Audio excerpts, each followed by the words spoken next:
Bonjour à toutes et à tous et bienvenue sur le podcast Génération Canopée. J'ai la joie aujourd'hui d'être en compagnie d'Étienne Bulidon, un ostéopathe pas comme les autres, connu entre autres pour son podcast et surtout la santé. Étienne est un gros bosseur passionné par son métier qui l'emmène parfois à voyager très loin, voire très très loin, à travers les frontières des pays, mais pas que. J'espère qu'on aura l'occasion d'y revenir. Et puis, c'est bon pour l'ego, c'est cadeau. Étienne passe également sur France TV pour nous délivrer quelques pépites en matière de santé et de bien-être. Alors, sois le bienvenu, Étienne. Comment te sens-tu ? Merci Quentin, je me sens très bien et hâte de discuter avec toi en espérant que ça soit riche. Ouais, ben, on va tout faire pour en tout cas. Bon, en tout cas, je suis ravi de t'accueillir parce que bon, ça fait quelques années, j'ai envie de dire que je te suis de par ton podcast et de par voilà, ton blog.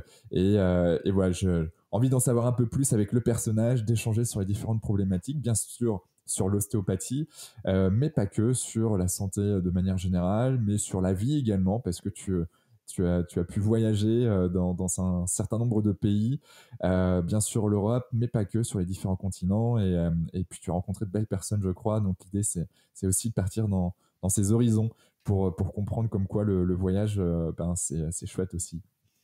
Sans plus attendre, ouais, j'ai fait une brève introduction de toi, mais qui es-tu, Étienne ? Eh ben, j'ai 32 ans, j'habite sur Lyon et comme tu disais, tu m'as présenté comme un gros bosseur. Après, faut voir ce qui est du travail ou pas. Tout dépend ce qu'on appelle travail, mais c'est vrai que je passe beaucoup de temps à essayer de soigner des gens avec mes mains. Donc soit en présentiel sur une table dans mon cabinet d'ostéo, et quand je suis pas avec les patients, c'est vrai que je me pose quand même beaucoup de questions dans le but de mieux soigner les patients et de mieux comprendre l'ostéopathie, qui est un domaine tellement vaste qu'il faut toute une vie, voire plus, pour vraiment devenir très bon dans ce domaine. Donc voilà, je mets beaucoup d'énergie dans l'ostéopathie. Et puis à côté, je fais un peu de sport, j'ai pas mal de potes, donc j'essaye de voir mes amis, passer du temps en famille, sachant que ma conjointe est enceinte et va bientôt accoucher.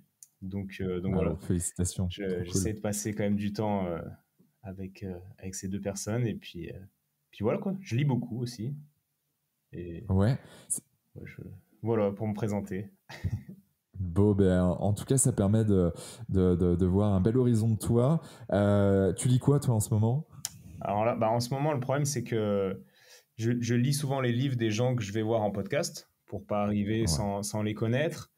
Là, j'ai rattaqué la méthode d'Edgar Morin, mais c'est vraiment ok. dur à digérer, je trouve. Donc voilà, je lis Ouais. ça. Je viens de lire un livre sur le gang des Lyonnais. Voilà, c'était un gang dans les années Eh, 70 qui braquait à la France entière. C'était intéressant parce que ouais. je connais Il y a un film avec Jean Dujardin, je crois, non, c'est là-dessus. avec Gérard Lanvin, je crois. Ou Gérard Lanvin ? Il me Ouais. Ouais, semble. peut-être Gérard À Lanvin. mon avis, il n'y a pas de jardin Ouais. dedans, mais je ne l'ai pas vu le film, ou alors il y a longtemps. Mais je pense que Ouais. c'est ça, ouais. Donc là, j'ai fini Ouais. ça, mais c'était Ouais. juste pour me sortir un peu. J'aime bien lire des choses qui me sortent quand même, qui me déconnectent de mon monde, de mes pensées par rapport à, Hmm. à, à ce qui me, ouais, à ce qui prend mon temps toute la journée, c'est-à-dire la santé. Et Hmm. qu'est-ce que je lis d'autre? J'ai pas mal de choses ouvertes en ce moment. Je lis plusieurs livres en même temps, en fait. Je lis un livre de Ouais. Monsieur Martinez. Je sais pas quand sera publié le podcast, mais ça sera un prochain invité sur la symbolique du corps humain et l'importance de la symbolique dans la guérison. C'est super important, super intéressant plutôt, Ok. important et intéressant. Bref, voilà, je lis des livres Ok. de gens que je vais aller voir et puis d'autres pour me sortir un peu de toutes ces réflexions parce que sinon le cerveau il va griller quoi. Donc voilà. Bah, c'est clair, bah, en plus quand on aime ce que l'on fait, en effet la notion de travail peut se poser. On compte pas ses heures et on est dans ce flow intense où bah, des fois tu lèves la tête, tu dis ah ouais, ça fait quand même 2 heures que je suis dessus en train de bouquiner, chercher, rechercher. Euh, mais c'est ça qui est cool aussi d'un côté, c'est quand t'aimes ton métier, ben tu vois pas le temps passer. Ouais, c'est Faut ça. Il y juste a, il faire y a pas beaucoup attention de à son différence équilibre. en fait tu vois, il y a des gens qui séparent vraiment leur vie professionnelle de leur vie privée, tout ça. Mm. Bon, moi, je suis vraiment le même, que ce soit au cabinet ou dans ma vie privée. Enfin, tu te dis pas, il y a deux personnes différentes, quoi. Tu vois vraiment que je suis la même personne Et puis c'est vrai que tout ce que je lis le soir en rentrant chez moi, on pourrait se dire, oh là là, il travaille encore, tout ça, mais ça fait partie de ma vie et puis je suis bien comme ça, quoi. Mais je me force quand même à déconnecter un peu des fois parce que je crois que c'est important pour mon cerveau. J'ai cru voir que c'était intéressant pour moi de m'évader quand même via des livres que j'ai pas l'habitude de lire. Et voilà, je fais pas mal ça quand même. Ouais, et moi aussi je te rejoins parce que ouais, je suis dans cette. Alors je sais pas si c'est le fait qu'on ait tous les deux 32 ans et qu'on aime passionnément notre métier et que voilà, on a peut-être trouvé assez rapidement ce qu'on voulait faire, mais n'empêche que il y a, je suis arrivé aussi à un moment comme toi où j'étais vraiment dans cette phase de prendre, d'alimenter voilà, mon cerveau et d'expérimenter tout un tas de choses sur la santé, le bien-être, la performance aussi, qui est un sujet qui me passionne bien. Mais à un moment donné, en fait, ben, par exemple, avant de te coucher, si tu es encore en mode boulot, la nuit, tu vas vraiment rêver. Parfois, ça peut être difficile de bien s'endormir. Donc l'idée, moi, je suis très biographie, tu vois, j'adore ça. Et donc, ça me permet, moi, d'aller faire des beaux rêves, tu vois, le soir. Ça me permet de m'évader, hein. C'est quoi la biographie que t'as lue récemment qui t'a plu? Ben là, tu vois, je suis en train de lire la biographie. Je dirais pas que c'est celle que je préfère. Et d'ailleurs, je l'ai mis un peu en stand-by. Hier soir, je me suis dit, bah, demain, je la lirai pas. Je me reprendrai à un autre moment. C'est sur la biographie du patron d'Amazon, D'accord. Bezos. Et je le trouve un peu dur dans le sens où, bon, c'est un sacré personnage. On peut pas lui enlever le fait que bah, il est réussi dans les affaires. Mais il y a des côtés de lui que je suis pas très fan parce que bon, il parle pas mal du bien-être au travail, de la façon dont il travaille avec ses collaborateurs proches ou plus lointains. Et c'est vrai que bon, j'ai plutôt envie de quelque chose de plus léger le soir. Et dans cette biographie, ils sont pas mal techniques sur le business, etc. Donc j'ai mise de côté. Mais par contre, j'ai lu et relu des biographies de Richard Branson. Je suis un grand fan de Richard Branson, le patron de Virgin, voilà, qui est quelqu'un qui a pas d'études, qui a lancé ça vraiment, on va dire à l'arrache, et puis il s'est fait sur le tas. C'est un aventurier, et puis lui, c'est voilà, play hard, work hard, ou work hard, play hard, et j'aime bien cette philosophie, donc voilà, profitons de la vie. Donc voilà, c'est biographie. Je sais pas si toi tu en lis. Ouais, un petit peu. Alors, pas trop des biographies d'entrepreneurs. Je me suis toujours dit qu'il fallait que je lise celle de Steve Jobs, dont on me parle beaucoup, mais c'est quand même un Ouais, sacré pavé. Puis elle est c'est vrai que chouette, hein. le monde de la tech, c'est pas ce qui m'attire le plus. Le monde de l'entrepreneuriat, ça me parle, mais ça m'attire moins que la santé. Et là, récemment, je lisais un livre. C'est pas une biographie, mais ça y ressemble. Ça parle d'un homme qui s'appelait Maître Philippe de Lyon. C'est un grand guérisseur Ok, lyonnais des années 1000, fin des années 1800, je crois. Ouais, ok. 1889, je crois. 100 ans avant notre naissance. Et bref, c'est intéressant parce que il y a plein de gens qui relatent la façon dont ils soignaient les gens, etc. Et c'est super intéressant. Mais c'est plus des Et, biographies de thérapeutes, moi, que je lis que d'entrepreneurs, quoi. Même si l'entrepreneuriat me plaît ouais. bien, mais voilà. Ouais. Yes, j'ai lu pas mal aussi de biographies de sportifs, mais ouais, c'est vrai que là, je suis pas mal entrepreneur en ce moment. D'ailleurs, quand je parlais de voyage à travers les frontières, mais pas que, c'était aussi du côté des guérisseurs et donc des chamans. Tu en as parlé sur ton podcast et sur ton blog. L'idée, c'est aussi de partir un peu là-dessus. À un moment donné, j'ai deux, trois questions, si c'est OK pour toi. Ouais. Euh, J'aimerais planter le décor quand même dès le départ, parce que je sais que tu n'aimes pas forcément trop cette question de très basique sur l'ostéopathie. C'est quoi l'ostéopathie? Mais l'idée, c'est vraiment que ben voilà, les gens se disent, bah, attends, c'est quoi la différence entre kiné et ostéo, très rapidement. Et ensuite, on va rentrer des questions un peu plus profondes, un peu plus ouais, sur la suite, sur les choses qui nous animent un peu plus, toi et moi. Ok. Alors, déjà, c'est sûr qu'il y a une différence pratico-pratique, c'est-à-dire que quand tu vas avoir un kiné et un ostéo, tu te rends bien compte que on n'utilise pas les mêmes techniques. Donc il y a une différence au niveau des techniques. L'ostéo va travailler en viscéral, en crânien. va te faire des fois peut-être craquer, va travailler sur l'ensemble du corps. Donc ça rejoint la deuxième différence. Donc il y a la première différence technique, la deuxième différence philosophique, on va dire, avec une vision très très globale, holistique, on va dire, de l'ostéopathie, qui, euh, qui voit clairement les liens entre les différentes zones du corps. Et en kinésithérapie, je ne dis pas qu'ils ne voient pas les liens, en tout cas c'est très rare d'aller te soigner ton genou chez un kiné, c'est très rare qu'il te touche le dos ou le thorax, quoi. Alors que moi, c'est ce que je fais tous les jours. Et, euh, et donc voilà, il y a une différence au niveau des techniques qu'on utilise et une différence au niveau de la philosophie, de notre vision euh, du soin, quoi. Mais c'est complémentaire, c'est-à-dire qu'on fait vraiment des choses très très différentes, mais qui sont complémentaires. Chacun d'entre nous, que ce soit le kiné ou l'ostéo, on a comment dire, des, des manques, je trouve, pour soigner vraiment le patient correctement. Et, euh, et la kinésithérapie est utile à l'ostéopathie et vice-versa. Et ça, il faut qu'on avance d'ailleurs là-dessus, dans notre relation. D'accord. Parce que quand tu dis avancer dans cette relation, il y a vraiment des barrières en ce moment. Moi, je vois pas mal, en tout cas, la personne que je vois là sur Montpellier, elle est kiné ostéo, mais il y a des personnes vraiment qui font que de la kiné et d'autres qui font que de l'ostéopathie, donc ostéopathie comme toi tu fais par exemple, et tu sens qu'il y a vraiment deux mondes et que la jonction est difficile. Ouais, il y a surtout un monde au niveau de l'ostéo, c'est-à-dire que c'est tellement vaste que c'est difficile de comprendre ce qu'on fait. Même les ostéopathes eux-mêmes, certains ne comprennent pas vraiment l'ostéopathie, parce que c'est vraiment tout un monde. Ou alors, ils se créent... tu m'entends? Ouais, je t'entends. Ouais. Excuse-moi, j'ai cru qu'il y avait eu encore un bug. Je la refais. Il y a vraiment un monde qui est très très vaste du côté de l'ostéopathie. Et même certains ostéopathes ne se rendent pas compte de l'immensité de ce monde-là. Et j'étais le premier à ne pas m'en rendre compte, hein, les premières années de pratique. J'ai rencontré, je pense, les bonnes personnes qui m'ont ouvert en tout cas fait découvrir les portes que j'ai ouvertes moi, mais j'ai découvert des choses vraiment immenses.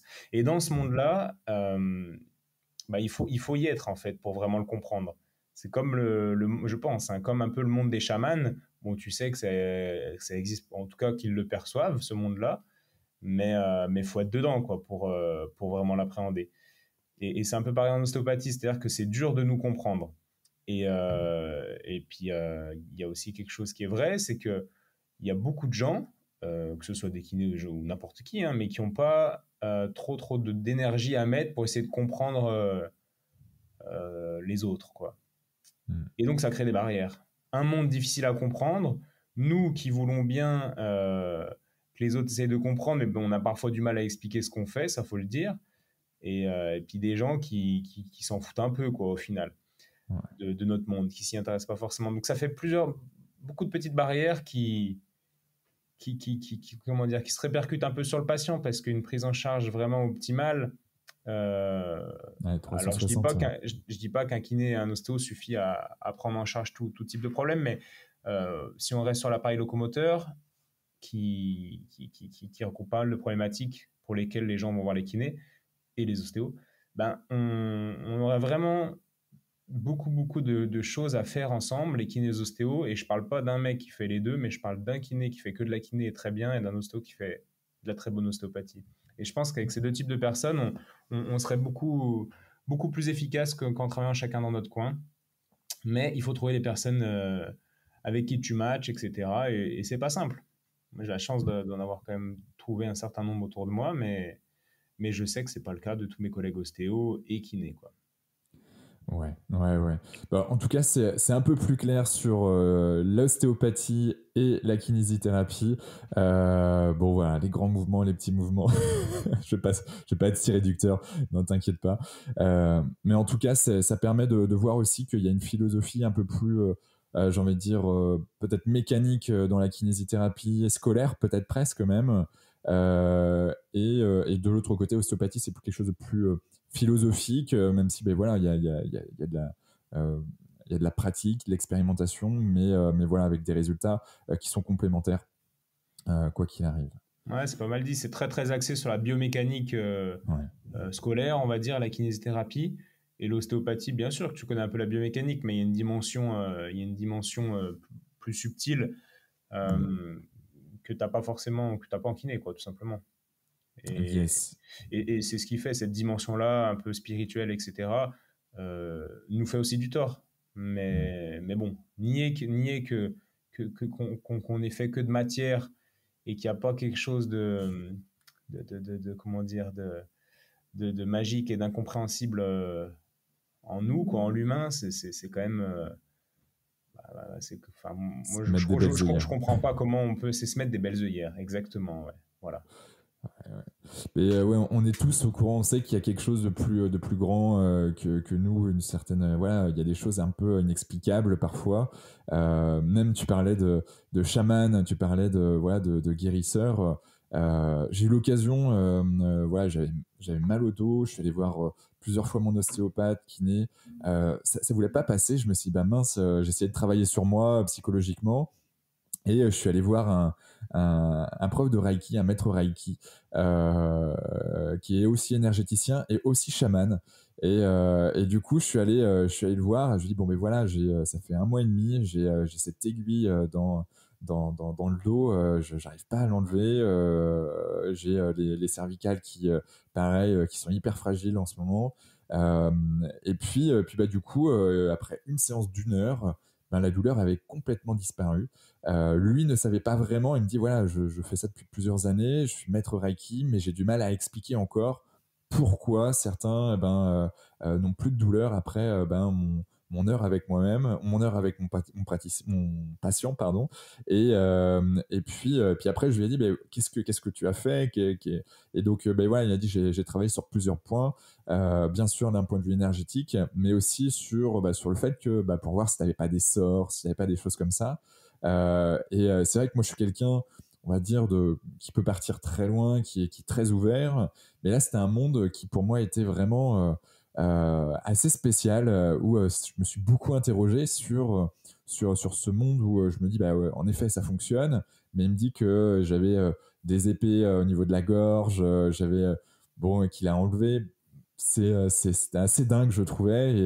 Et je sais pas, toi, qu'est-ce que tu en penses avec ton retour d'expérience peut-être là-dessus, les gens que tu as pu rencontrer, est-ce que tu en sais un peu plus?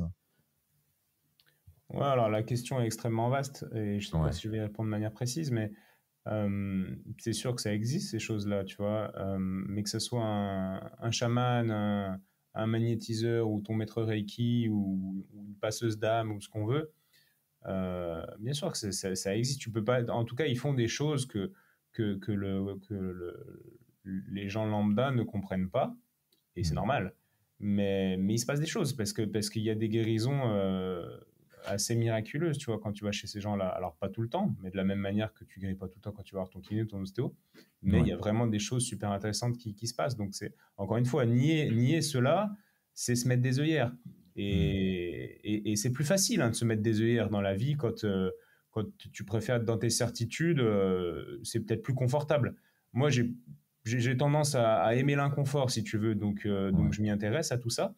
Et, et évidemment que ça existe, et ça me parle, l'épée, bah après, l'un va dire l'épée, l'autre va dire une aiguille, l'autre va parler de tes vies antérieures que tu as été planté sur un champ de guerre, un autre Ouais. va te parler juste d'une coupure énergétique. En fait, les mots sont différents, les métaphores changent, mais Mm. la perception que tu as sous ta main en tant que thérapeute, quand tu enlèves cette épée ou quand tu fais ce genre de truc, elle est claire, quoi. Elle est claire et ça devient vraiment réel, quoi. Mais là, Mm. on a un niveau très, très élevé, mais rien qu'en ostéopathie, une perte de mobilité qu'un médecin ne sentirait évidemment pas, qu'un kiné ne sent pas. Pour nous, c'est tellement concret que pour moi, c'est une certitude que ça existe. De la même Ouais. manière que toi, tu vas sentir un verre de vin, tu vas pas pouvoir décortiquer ton verre de vin, évidemment, tous les arômes, etc. Mais si à côté de toi, tu as un œnologue qui fait ça depuis 15 ans, qui est passionné, il va te dire, bah, il y a tel arôme, Bien parce que ses sûr. perceptions olfactives seront tellement développées qu'il pourra te le dire de manière claire. Mm. Et dans le soin, en tout cas nous en ostéo, mais ça rejoint tes maîtres Reiki, etc., ben, on passe notre vie à développer nos perceptions. Donc évidemment qu'on va sentir des choses que les autres ne sentent pas. Et c'est Ouais. normal, tout simplement. Ben oui, mais tu pratiques ça tous les jours, donc c'est normal, hein. C'est comme tout, comme un sportif de haut niveau. Voilà, je regardais le match de l'équipe de France de handball hier, qui a gagné contre le Danemark d'un point, alors que quand tu regardes 95% du match, c'était pas ça. Et franchement, c'est juste dingue ce qu'ils ont fait avec leur remontada, comme certains peuvent le dire. Mais mine de rien, c'est bah, toutes les heures et les heures et les heures d'entraînement qu'ils ont pu faire avant, et les heures de match qui ont fait qu'ils ont réussi à gagner, ils ont réussi justement à se transcender et à faire et à mettre en place ce qu'ils devaient mettre en place. Donc ouais, non, c'est l'habitude, hein. Plus on pratique, ben, plus on est bon, et encore mieux quand on aime son métier. Ça, c'est clair. Ok, tu parles de psychologie, toi, avec j'allais dire praticiens encore une fois, mais tes patients. Bah oui, oui, j'en parle. Oui, oui, oui. Je sais Ouais. pas où tu vas en venir. Va plus loin dans ta question, mais oui, j'en Ouais. parle. Ouais, bah, dans le sens où, tu vois, je discutais avec mon ostéo, il me dit, c'est vrai que quand j'ai des personnes qui viennent dans mon cabinet, euh, c'est top, nous on est là, on va leur réparer deux, trois choses, on va les accompagner en effet, voilà, on travaille sur leur corps, mais ça n'empêche qu'il y a certaines personnes qui reviennent trois, quatre fois par an, toujours avec la même problématique, la même douleur au même endroit. Il y a cette sphère psychologique, somatisation qui est bien présente. Et ce que je veux savoir avec toi, c'est si toi tu travailles sur la partie psychologique, ou tu as potentiellement même déjà repéré des personnes qui systématiquement, à la même période de l'année, chaque année, reviennent vers toi pour les mêmes problématiques. Et du coup, bon, toi tu fais le job de l'ostéopathe, mais est-ce que tu as aussi cette sphère psychologique qui est derrière? Ok, alors là, du coup, il y a plusieurs questions. Déjà, je voudrais te reprendre sur le fait que si les gens reviennent à la même période chaque année, c'est pas forcément psychologique. En fait, je vais pas mettre les choses dans les cases comme les gens aimeraient qu'on mette les choses dans les cases. Ça peut très bien être énergétique, hein. La médecine chinoise te dirait que t'expliquerait d'une manière extrêmement différente si le patient revient tous les printemps pour la même problématique. Il ne te parlera pas des mêmes causes que le psychologue qui voit un syndrome d'anniversaire ou ce genre de truc. Hmm. On a tous des grilles de lecture différentes et moi, C'est ça qui est bon. j'ai plusieurs grilles et je veux pas. Et je reste quand même principalement, comment dire, attaché à la grille de lecture ostéopathique. Et dans ce sens-là, j'essaye de pas trop jouer au psychologue et j'ai des Hmm. contacts, surtout un avec qui je travaille beaucoup, pour renvoyer chez les psychologues. Après, dire qu'on fait pas de psychologie en ostéopathie, c'est compliqué. Parce que quand tu travailles sur le corps, encore une fois, tu peux pas décorréler, séparer l'esprit du corps. Donc, quand tu travailles sur le Bien corps évidemment. et que tu libères ce qu'on appelle des rétentions, des blocages ou ce que tu veux, il y a quelque chose qui se passe aussi au niveau de l'inconscient, j'allais dire du cerveau, mais de la partie inconsciente du cerveau, de la même manière que tu pourrais libérer quelque chose ou réactiver quelque chose en allant voir un hypnothérapeute ou un Hmm. psy. Donc, est-ce qu'on fait de la psychologie en ostéopathie? La réponse n'est pas binaire. Et je pense que je répondrai jamais de manière fermée à tes questions fermées. C'est-à-dire que tu me poses cette question et on a envie de répondre oui ou non. Mais je peux pas. Parce que d'un côté, on ne fait pas de psychologie parce qu'on n'est pas psychologue. Donc, si un psy écoute, il dirait attends, il sort de ses compétences, etc. Et ce qui est vrai. Mais de dire qu'on ne fait pas de psychologie quand tu travailles sur le corps et que tu es ostéopathe, c'est se voiler la face. On retrouve nos œillères de tout à l'heure. C'est-à-dire Hmm. que tu as beaucoup de blocages dans le corps qui sont pas liés à la chute de la semaine dernière ou qui sont pas en lien avec l'appareil locomoteur, mais en lien avec quelque chose de psychologique. Et en libérant, ou d'émotionnel, peu importe, mais en libérant la matière, entre guillemets, le blocage, tu vas aussi libérer la partie, comment dire, psychologique de ton cerveau qui est reliée. Et d'ailleurs, la psychologie, elle n'est pas que dans le cerveau, c'est-à-dire que les émotions, Bien bien sûr, ouais. sûr que tu vas enquister des choses dans ton inconscient, etc., mais tu peux les enquister dans ton corps. Et c'est bien souvent un mécanisme qu'on retrouve.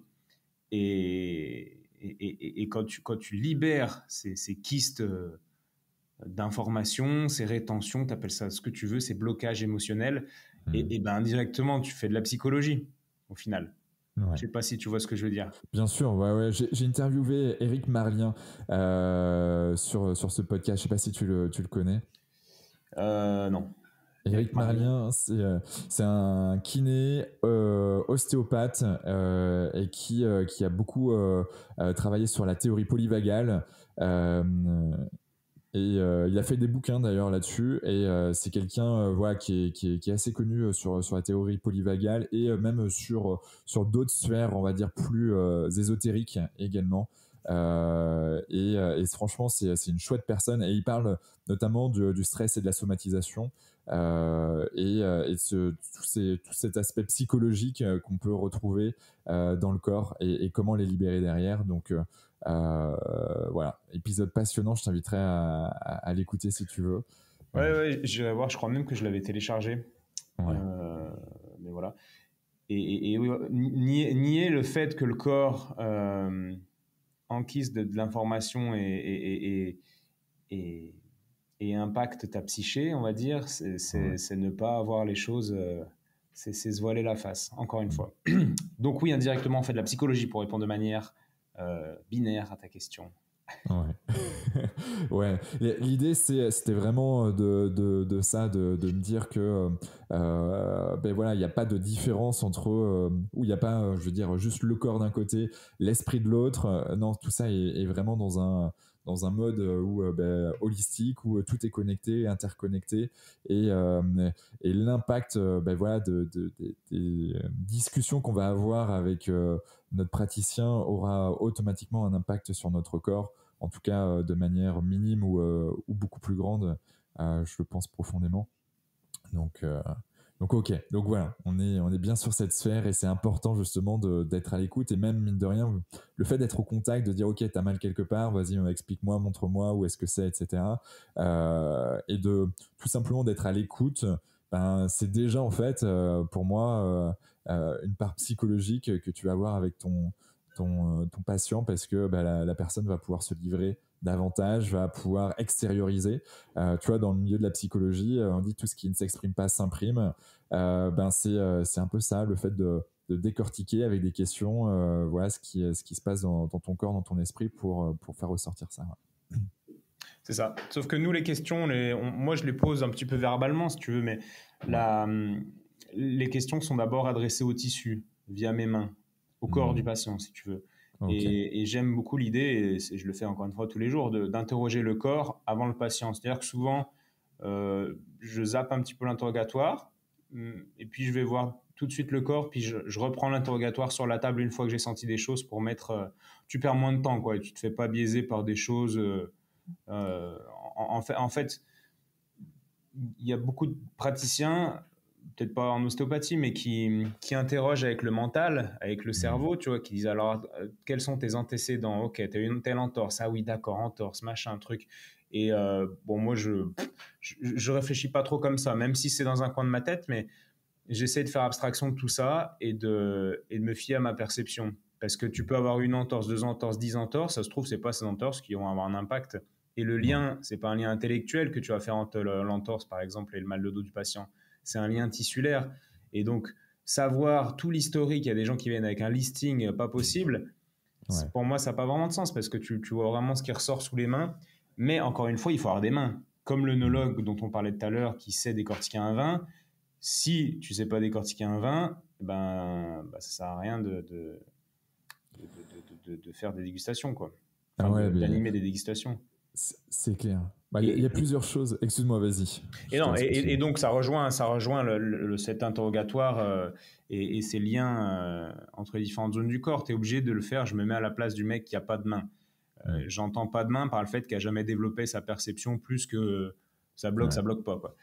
Comme beaucoup de gens, hein, dans plein de domaines de la santé. Et donc là tu es obligé de faire des liens intellectuels si tu veux faire des liens, ou alors visuels, etc. Mais pour moi, c'est beaucoup moins juste qu'un lien tissulaire où tu sens, tu mets ta main à un endroit, ta main à un autre, tu vois que ta main gauche, l'appui sur la rétention que tu as dans ta main gauche va soulager ta main droite.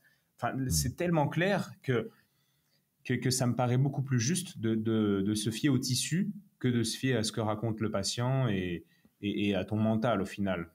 Le mental ne communiquant pas bien avec les tissus, quoi. C'est une autre forme de récepteur qu'il faut activer dans ton cerveau que la superficie du mental. Et le corps ne triche pas. Contrairement à notre cerveau qui, en effet, tu as employé un mot qui est le mot biais. On est biaisé par le praticien, biaisé par le contexte dans lequel nous sommes, biaisé par tout un tas de choses, par notre histoire, nos croyances. Bref, il y a plusieurs choses, plusieurs grilles de lecture sur cet aspect-là. Et puis, Ouais, il y a mais le corps. je ne sais pas si j'ai employé le mot biais, je ne pensais pas l'avoir employé, mais ça, tu vois, je crois que ça fait partie de l'expérience du thérapeute. C'est-à-dire qu'il y a tout un courant d'evidence-based qui va te dire, ouais, il ne faut pas de biais, machin, mais évidemment que tu es biaisé. Si tu as 20 ans d'expérience, heureusement que tu es biaisé. C'est-à-dire que tu seras bien meilleur que le gars qui sort de l'école. C'est pour moi du bon sens, en fait. Et oui, tu es biaisé. Bien sûr que je suis biaisé par toutes les expériences que j'ai eues, bien sûr. Et heureusement. Voilà. Je suis pas du tout anti-biais. Tu vois, toutes ces vidéos YouTube, j'ai l'impression que tout le monde fait des vidéos, ah, il y a un biais, tel biais. Mais là, on est dans le mental. Et c'est pas ça, notre pratique. Notre pratique, elle est basée sur l'expérience qu'on a. Et bien sûr que c'est biaisé. Et je l'assume à 100%. Et j'ai pas de problème. Bon. Les gens viennent pas pour les gens viennent pas pour que je leur fasse remplir un questionnaire et que je l'analyse. Les gens viennent pour mes mains, pour mon analyse, qui sera pas la même que celle du voisin. Et j'ai pas de problème avec ça, quoi.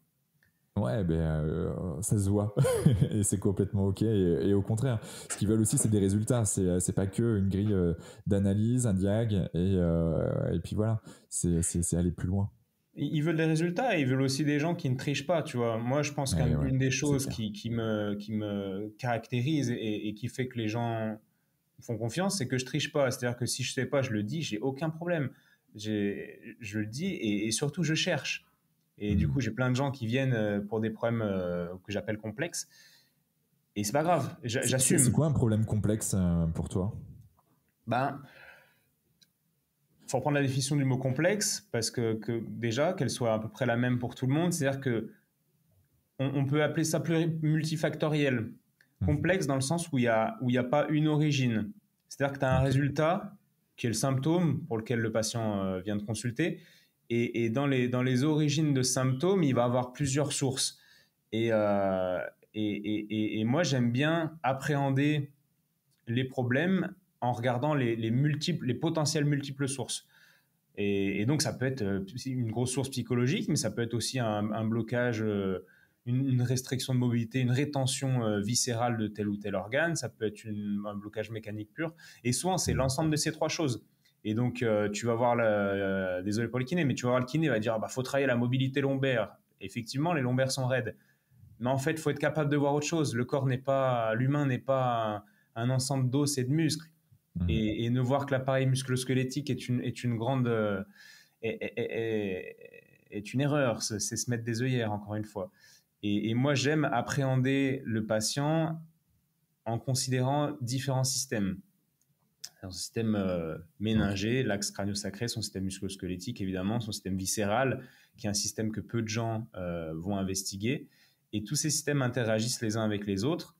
Et voilà, faut avoir une pensée, un cerveau entraîné pour réfléchir de cette manière. Il faut aussi connaître des techniques. Parce que si tu connais que des techniques qui visent l'appareil locomoteur, comme la plupart des kinés, et j'adore la kiné, hein, c'est un peu dénigrant ce que je dis, mais ce n'est pas du tout mon intention. Mais si tu n'as que des techniques qui concernent l'appareil locomoteur, forcément ta vision, c'est appareil locomoteur. Ta grille de lecture, c'est y a un déséquilibre, tu es plus musclé ici, pas assez musclé là. Bon, des fois c'est juste, hein, mais souvent c'est pas le plus gros facteur qui fait que le patient a mal. C'est un réducteur peut-être. C'est réducteur souvent. Et qu'est-ce qu'un problème complexe? Pour moi, c'est un problème qui est difficile à régler parce que les origines du problème sont multiples et il faut essayer de jouer sur plusieurs tableaux en même temps, viser très juste et voir les choses de manière large. Et on peut prendre aussi le mot complexe dans le sens compliqué. C'est-à-dire que c'est des gens qui n'arrivent pas à régler leurs problèmes, quoi, tout simplement. Donc, il y a ces deux choses que j'entends dans le mot complexe, qui est ma définition et pas une définition universelle. Hein. Non, mais Voilà. et ça permet en tout cas de mettre tout le monde sur le même piédestal et de se dire, ok, donc voilà, la complexité, voilà ce que c'est pour toi. Donc tu as des personnes complexes et toi, tu es complètement en phase, tu es complètement ok à dire, bah, je ne sais pas, mais par contre, je vais chercher, je vais rechercher et je vais essayer de trouver des solutions à ces problématiques. Ouais, voilà. Et j'essaye de m'entourer de gens, un peu comme toi peut-être dans ton entreprise, de gens qui sont vraiment bons dans leur domaine, quoi. Et pour pouvoir, Hmm. parce que bien souvent, je dis, bah là, moi, je vais être limité et je renvoie vers quelqu'un. Mais en fait, renvoyer de Bien manière sûr. pertinente à la bonne personne, ça a une énorme valeur. Et donc ça aussi, je Hmm. considère que c'est du travail de l'ostéopathe, enfin que c'est mon travail et j'y passe du temps depuis des années à essayer de rencontrer les bonnes personnes pour réorienter. Et souvent, la valeur, en fait, dans ma consultation, c'est d'orienter vers le bon médecin, le bon chirurgien, tu vois, ou le bon psychologue. L'autre fois, j'ai un gars qui vient me Ouais. voir pour un problème d'épaule, et moi, clairement, je sens qu'en ostéo, on va être hyper limité, et qu'il y a sûrement un examen qui n'a pas été fait pour diagnostiquer ce qui doit, je pense, être diagnostiqué. Et du coup, je l'ai envoyé vers la Hmm. bonne personne. Bon, là, je ne sais pas où il en est, mais ça arrive tout le temps, ça. Et je suis quasiment sûr qu'on va lui trouver quelque chose et qu'il va dire merci, personne ne l'avait vu. Et en fait, Hmm. personne n'avait vu assez loin, mais moi, je ne l'ai pas vu non plus. Enfin, j'ai juste suspecté le truc, envoyé à la bonne personne et paf, problème réglé, quoi. Bon, Hmm. ça, c'est quand ça se passe de manière simple, mais voilà, mon rôle, je le considère aussi en tant que. Je me considère aussi comme un facilitateur, quoi. Ouais, un matcheur qui fait matcher les bonnes personnes avec les bonnes problématiques également, et puis un facilitateur, ouais, je vois le truc. Euh, ok, d'ailleurs, comment toi tu progresses là-dessus? Tu as ton podcast et surtout la santé où tu vas interviewer voilà, des rockstars dans leur domaine. Comment tu fais? Tu lis des bouquins? Ouais, il y a une, comment dire, une tradition un peu de compagnonnage en ostéopathie, comme Ok, dans des métiers artisanaux, je pense que manuel, ça se ouais. dit. Artisanaux, ouais. Manuel, ouais. Et donc j'essaye de fréquenter des gens beaucoup plus expérimentés que moi et meilleurs que moi, quoi, tout simplement. Des Ouais. gens qui m'inspirent. Donc ça, c'est sans doute ce qui me fait le plus progresser, c'est de fréquenter des gens qui m'inspirent, de les fréquenter en direct ou bien de les lire. Tu vois, Pierre Trécot, par exemple, il est à Granville, donc je ne suis pas avec lui tous les dimanches matins, mais voilà, je suis tout le temps un peu connecté à lui via ses livres, via sa façon de penser. Je sais comment il pense sur certaines choses, je sais ce qu'il lit, donc je vais lire ce qu'il lit ou ce qu'il a lu. Et voilà, c'est une forme de connexion. Donc déjà, tu as des mentors, on va dire. Ouais.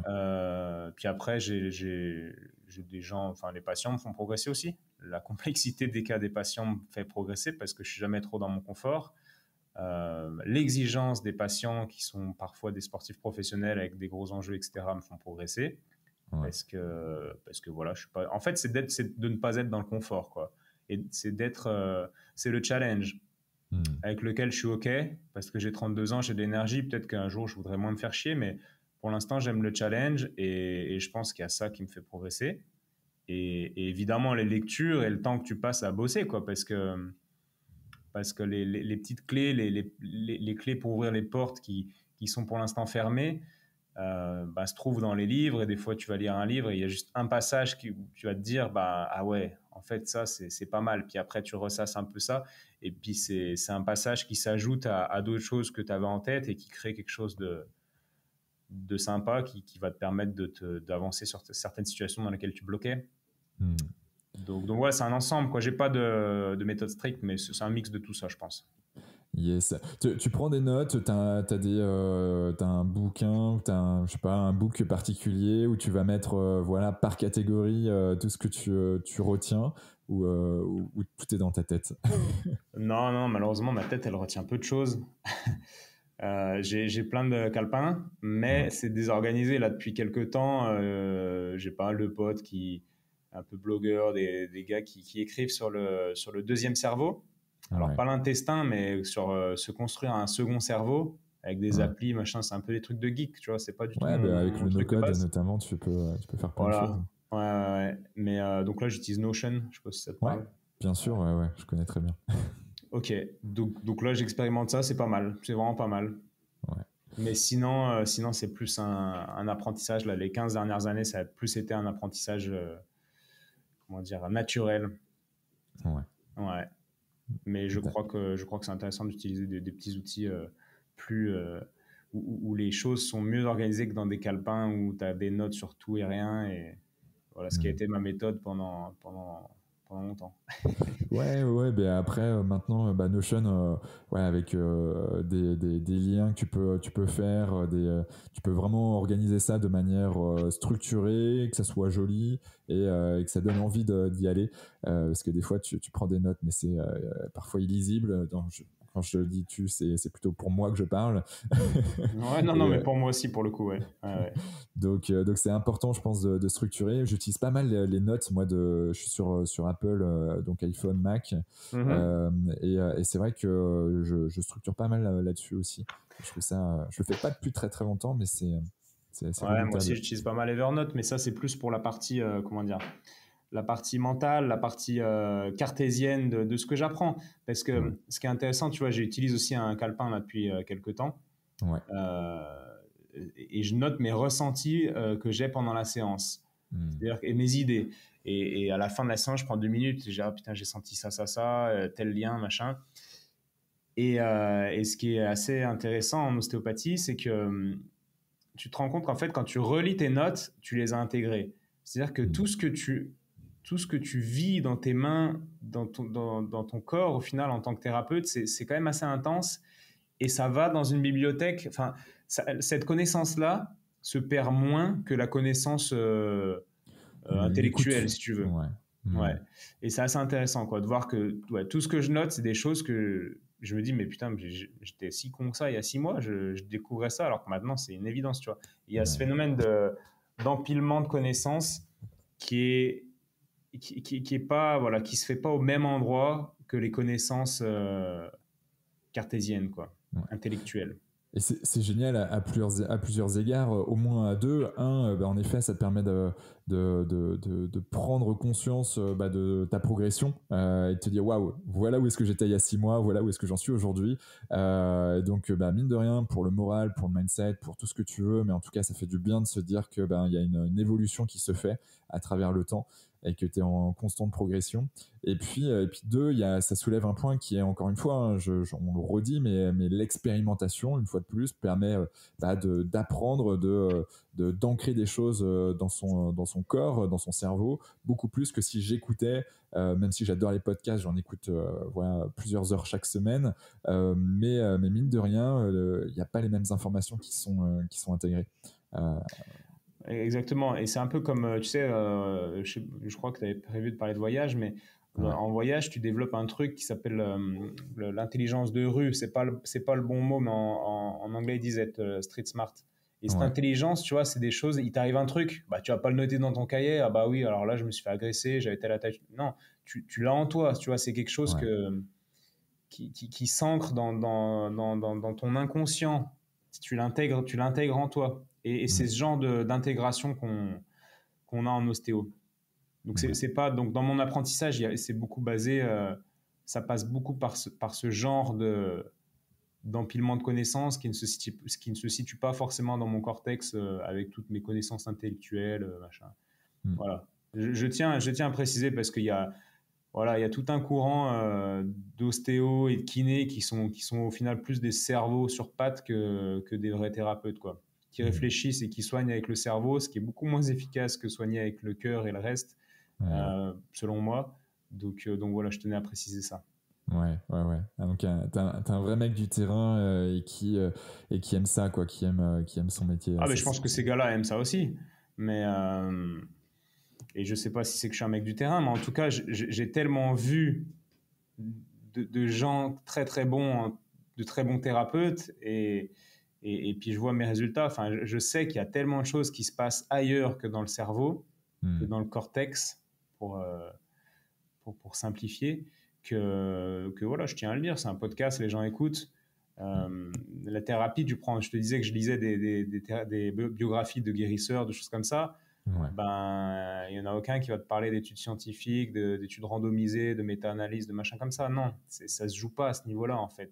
Le Mm. petit truc qui fait que le thérapeute va être exceptionnel. Et voilà, je tiens à le préciser parce que il y a tellement de podcasts sur Internet avec des experts, des machins, mais c'est des gars qui sont dans leur cerveau, quoi. Et voilà, et c'est pas comme ça qu'on... Tu peux soigner comme ça, c'était chirurgien, c'était voilà, mais moi, le soin que je fais, ça se passe pas à ce niveau-là. Voilà. Ouais. Je crois que c'est, au moins, Ça c'est donne envie clair. ça donne envie d'aller expérimenter ça avec toi en tout cas. Et on voit. Bon, je crois que t'es full hein, au niveau de ton cabinet. Mais Ouais, bien sûr, bien sûr. Mais après, je prends toujours des nouveaux patients. Il y a de l'attente, ouais. mais ouais, je prends toujours des nouveaux patients, quoi. Donc sur Lyon, c'est ça, hein. Oui, mais le but de ce podcast n'est pas de faire de la pub, hein. Ah ouais, on est d'accord. Non, mais t'inquiète, Ouais, y a pas de souci. J'aimerais revenir vite fait sur les métiers passion. Franchement, c'est trop cool quand on l'a trouvé, mais comment tu l'as trouvé, ton métier passion? Comment t'es tombé mais dedans? non, mais moi, c'est une chance, hein, parce que ben, à la sortie du lycée, j'ai voulu faire des études d'ostéo parce que je me disais que ça avait l'air cool comme métier. Ok. Mais bon, je ne pensais pas du tout découvrir tout ce que j'ai découvert. Je pensais pas, même à la fin de mes études, après 6 ans d'études, je pensais pas faire ce que je fais aujourd'hui. C'est-à-dire que c'est un métier que déjà mes valeurs personnelles ont évolué et fit très très bien avec les valeurs de l'ostéopathie. Trop cool. Et voilà, j'ai eu la chance de découvrir un métier tellement large qui correspond à mes valeurs et qui m'anime, quoi. Mais c'est de la chance, hein. Je pense qu'il y a un facteur chance énorme. J'ai pas travaillé mon ikigai, j'ai pas fait des bilans, des machins à droite à gauche. Non, c'est de la chance. Et c'est beaucoup de travail. Ouais. Parce que je crois que plus tu travailles dans un domaine, plus tu te rends compte que t'es mauvais. On pourra parler de l'effet de Dunning-Kruger si tu veux. Ouais. Et voilà, et cette frustration d'être mauvais, ben moi ça me challenge parce que je me considère pas comme mauvais, mais pas assez bon, quoi. C'est clair. Et je crois que c'est cette frustration-là aussi qui me, qui me motive, quoi. D'ailleurs, pour celles et ceux qui ne connaissent pas le biais Dunning-Kruger, il y a deux versions de Dunning-Kruger. Il y a le Dunning-Kruger qui est en gros la personne qui se dit qu'il sait faire et qui au final ne sait pas faire. En gros, je simplifie extrêmement. Et il y a l'effet aussi inverse, c'est qu'il y a des personnes qui savent super bien faire, mais qui ont un peu le syndrome de l'imposteur plus et qui disent qu'ils ne savent pas faire. Or, c'est potentiellement des personnes très fortes qu'on peut retrouver assez facilement en entreprise. Et donc, j'accompagne notamment sur les facteurs humains, voilà, un groupe de BTP et avec les managers justement, on apprend à décortiquer et comprendre un peu les biais cognitifs qu'on peut avoir sur chantier notamment. Mais voilà, parenthèse close. Donc ouais, effet de Dunning-Kruger, et donc ça c'est important. Donc métier passion, tu l'as trouvé, tu as beaucoup bossé. Aujourd'hui, comment je pense qu'on l'a un peu senti, mais comment tu arrives à garder cette flamme? Ben, je pense que c'est le challenge. Je sais pas comment tu l'as senti. Quelle est ton idée comment Ouais, tu l'as senti, toi? je le vois à plusieurs grilles, plusieurs choses. Un, tu as besoin et t'aimes sortir de ta zone de confort. Donc, le fait de sortir de sa zone de confort te permet d'apprendre de nouvelles choses et donc d'être dans une sorte de système d'amélioration continue qui permet que tu n'es jamais vraiment rassasié. Tu as ce côté-là. Tu as de l'autre côté et qui va dans le même sens, hein, mais tu lis. Tu vas à la rencontre des personnes qui sont bons dans leur domaine et qui sont soit directement liés, soit connexes en tout cas à ton métier et qui te permettent toi de progresser.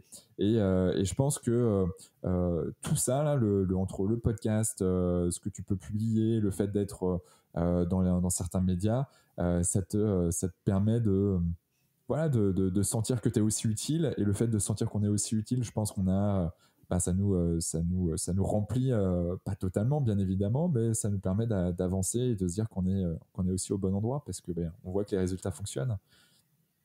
Ouais, puis il y a aussi comment dire, la vastitude de l'ostéopathie. En fait, c'est tellement Ouais. vaste que je sais à peu près tout ce qu'il y a. Enfin, j'ai une image de tout ce que je dois encore apprendre qui est tellement monstrueuse que du coup, des fois, je suis là, oh, putain, comment je vais faire? Il me reste que 50 années de vie, tu vois. Ouais. Et je pense qu'il y a ça aussi. Je suis dans un domaine qui est infini. Mm. Et après, il y a quand même beaucoup de domaines comme ça, l'ostéopathie est particulièrement propice à cette dynamique d'apprentissage continu tout au long de la vie, quoi. Ouais. Il y a pas beaucoup de limites, en fait, dans cette pratique. Tu t'es donné un plan, toi, du style, dans 5 ans, il faut que je sois à tel niveau, ou à 10 ans, ou à 20 ans. T'as des choses comme ça, t'as des jalons? Non, j'ai plus ça. Je faisais ça avant, quand j'avais des potes, enfin, j'ai toujours mes potes, hein, mes potes blogueurs, machin, truc très, très dans le mental, machin.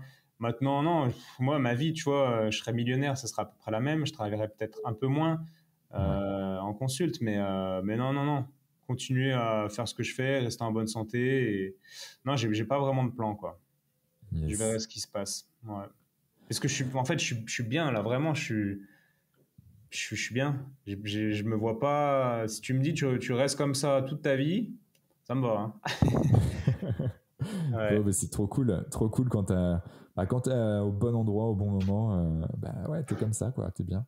Ouais. Non, j'ai des trucs sur lesquels j'ai envie de progresser, mais je me fais pas chier à me mettre des échéances, des trucs comme ça. Même si des Ouais. fois, bon, peut-être que ce serait intéressant, mais en tout cas, en ce moment, je suis pas dans ce délire-là, quoi. Voilà. Yes. Je passe sur, et surtout la santé, donc ton podcast. Bon, t'as un paquet d'interviews. Est-ce qu'il y en a un qui t'a marqué plus qu'un autre? Ben, il y en a plusieurs, mais je dirais Pierre Tricot, encore une Ouais, fois. le fameux. Ouais, le fameux, parce que voilà, je le connaissais via ses livres et c'est le gars peut-être envers lequel j'ai le plus transféré, mais enfin, je me vois comment dire, je transfère plus mon moi futur. Tu vois ce que je veux dire? Ouais, je vois. C'est un gars qui fait ce que je fais depuis beaucoup plus longtemps et, euh, et voilà, et qui a jamais triché, et qui a beaucoup bossé, et qui est devenu très, très, très, très bon. Et ouais, c'est lui qui est le plus proche de ce que je peux potentiellement être à l'avenir. Ouais, Enfin, ouais, c'est celui qui m'a le plus, qui m'inspire le plus, quoi. Donc, je dirais Pierre Tricot pour répondre à ta question. Pierre Après, il y en a Tricot. d'autres qui sont très, qui m'ont vachement inspiré et marqué, mais je me suis moins identifié à d'autres gens. Je pense à François Levin sur le podcast, c'est le numéro 40 sur la psychologie biodynamique. Ok, Pour faire le lien entre la tête et le corps, je conseille d'aller écouter et aux gens qui écoutent d'aller écouter. Il est énorme, ce gars, c'est énorme. Le podcast, ok. c'est peut-être le plus riche de tous les épisodes que j'ai faits en termes de profondeur, de justesse dans les mots, etc. Enfin, c'est énorme. Ok. Mais, On mettra dans les notes du podcast, de toute façon, tous les liens. Donc, ouais, mais je m'identifie moins à ce gars parce qu'il n'est pas ostéo. Et voilà, Tricot, il fait ce que je fais tous les jours. Donc voilà. ok. Bon, ben, ça, c'est. Il a quel âge, Mister Tricot? Il a 73 ans. Ok, waouh. Donc, en effet, il y a des heures au compteur en matière Des heures d'ostéopathie, de quoi. vol. c'est, c'est clair. C'est hyper important d'avoir des mentors comme ça qui t'animent, voilà, qui ont vu beaucoup de choses, mais qui n'ont pas encore tout vu non plus. Et donc, voilà, quand il y a une belle connexion qui se fait et qu'il y a des échanges possibles avec ces personnes-là, franchement, c'est juste du bonheur. Mhm. Ok. Et ce podcast, tu l'as développé comment? C'est parti de quoi à la base? Pourquoi? Parce que je sais que t'aimes bien Tim Ferriss. En effet, moi j'ai lu La semaine de 4 heures, donc il y a un bouquin de Tim Ferriss. Je sais pas, peut-être que la première version c'était il y a une petite vingtaine d'années. Je sais pas, 15 ans ou quelque chose comme ça. Et c'est vrai que je le trouvais déjà très attirant, en tout cas comme bouquin, parce que cette semaine de 4 heures, t'as envie de, même s'il bosse plus que 4 heures, mais l'idée, c'est vraiment de pouvoir voyager en travaillant. C'était un peu ça une des facettes en tout cas du bouquin. Et Tim Ferriss a un super podcast, voilà, qui fait je ne sais combien d'auditions, mais c'est juste dingue. C'est par rapport à ça que tu as développé ton podcast, ou c'est par rapport à autre chose, un autre moyen que tu voulais développer?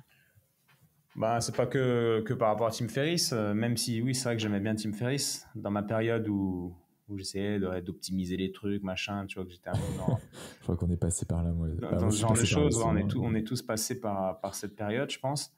Et, euh, et puis, ouais, j'étais assez fan du Tim Ferriss Show.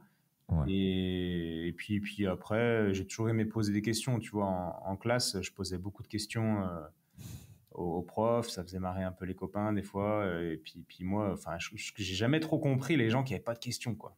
Genre avec un gars de ouf en face d'eux et qui avait pas de questions. Il disait, vous avez des questions? Et moi, j'étais là, vous êtes sérieux, les gars? Vous avez pas de questions?